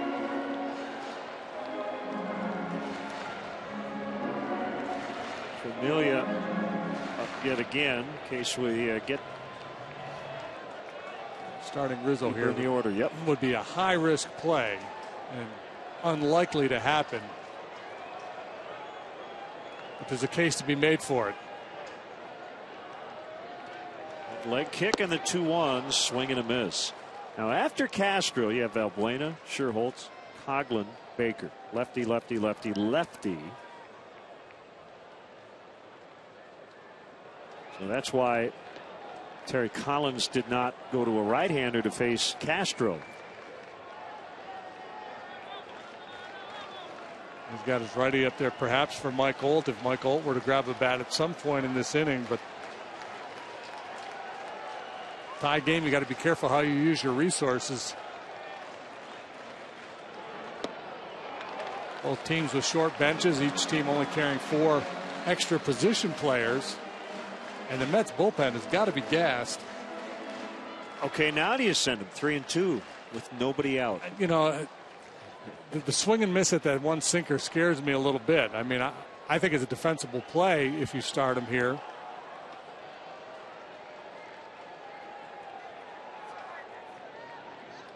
He's not running, in a ground ball to third. Bobbled by right. Throw to first. Out there. Starlin, for some reason, was turning his head and watching the play. Maybe thinking they were going to throw to second. So Wright gets an out. He wanted to get Rizzo at second. The winning run's now in scoring position. Not sure what happened here. Yeah, he's looking. He's thinking there's going to be a throw made to second base. You just got to put your head down and run through the bag. I don't know how much it cost him, but it looked like he broke stride a little bit. Saw Scherholtz slow down on a caught stealing earlier in the ballgame. So here's Valbuena, runner at second, 1 away.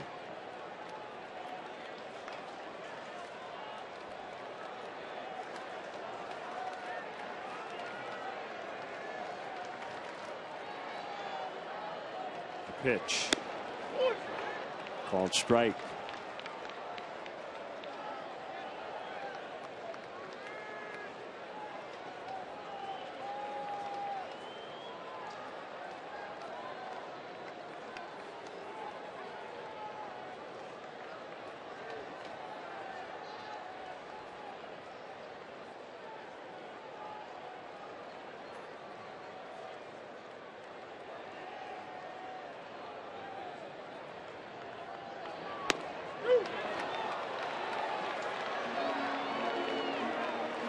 By the way, the Mets outfield leads the majors with 16 assists. Juan Lagares is on the disabled list. Den Decker threw out a runner last night in Philadelphia. 0-2 on Valbuena. He was also 0-2 in the 7th inning and was able to work a walk. Here it comes. Fouled that one off his foot. Second time he's done that tonight. I'm trying to remember the last time the Cubs did the bone pile thing in the middle of the field after a game-winning hit.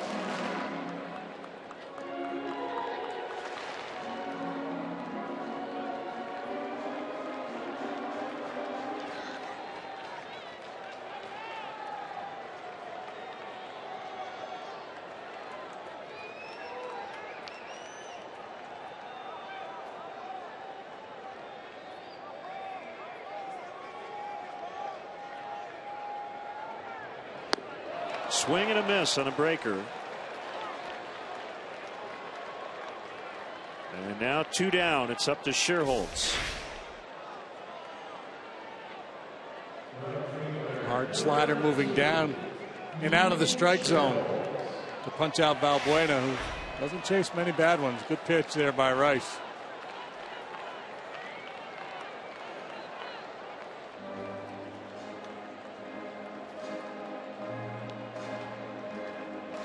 Well, you brought it up earlier. You've got Whiteside, who you don't want to use, backup catcher. Would be the last pinch hitter in terms of position players you would use anyway. Mike Olt, the other possibility, but there's no way he would get Rice. So, right, if you're Ricky Renteria, it's either Olt against, I think it's Familia's up, or the lefties against Rice. Probably better off saving that bullet in a tie game, as you said.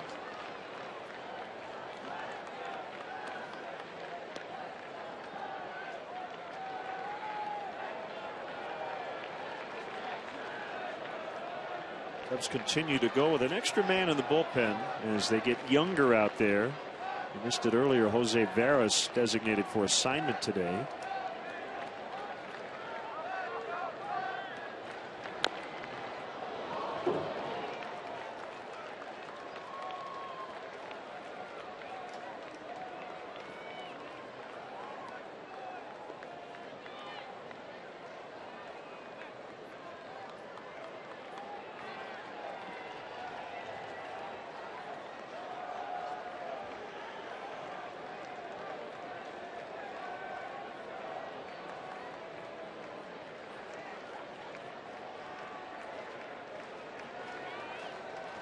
Winning run at second.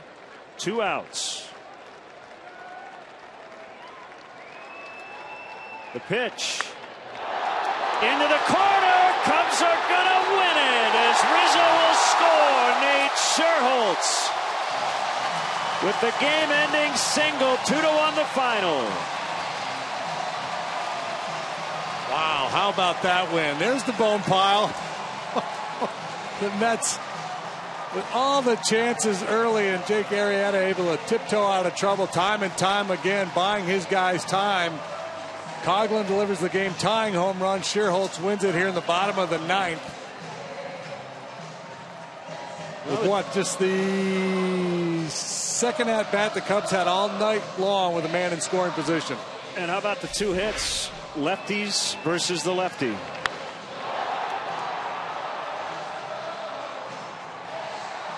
No balls and 2 strikes.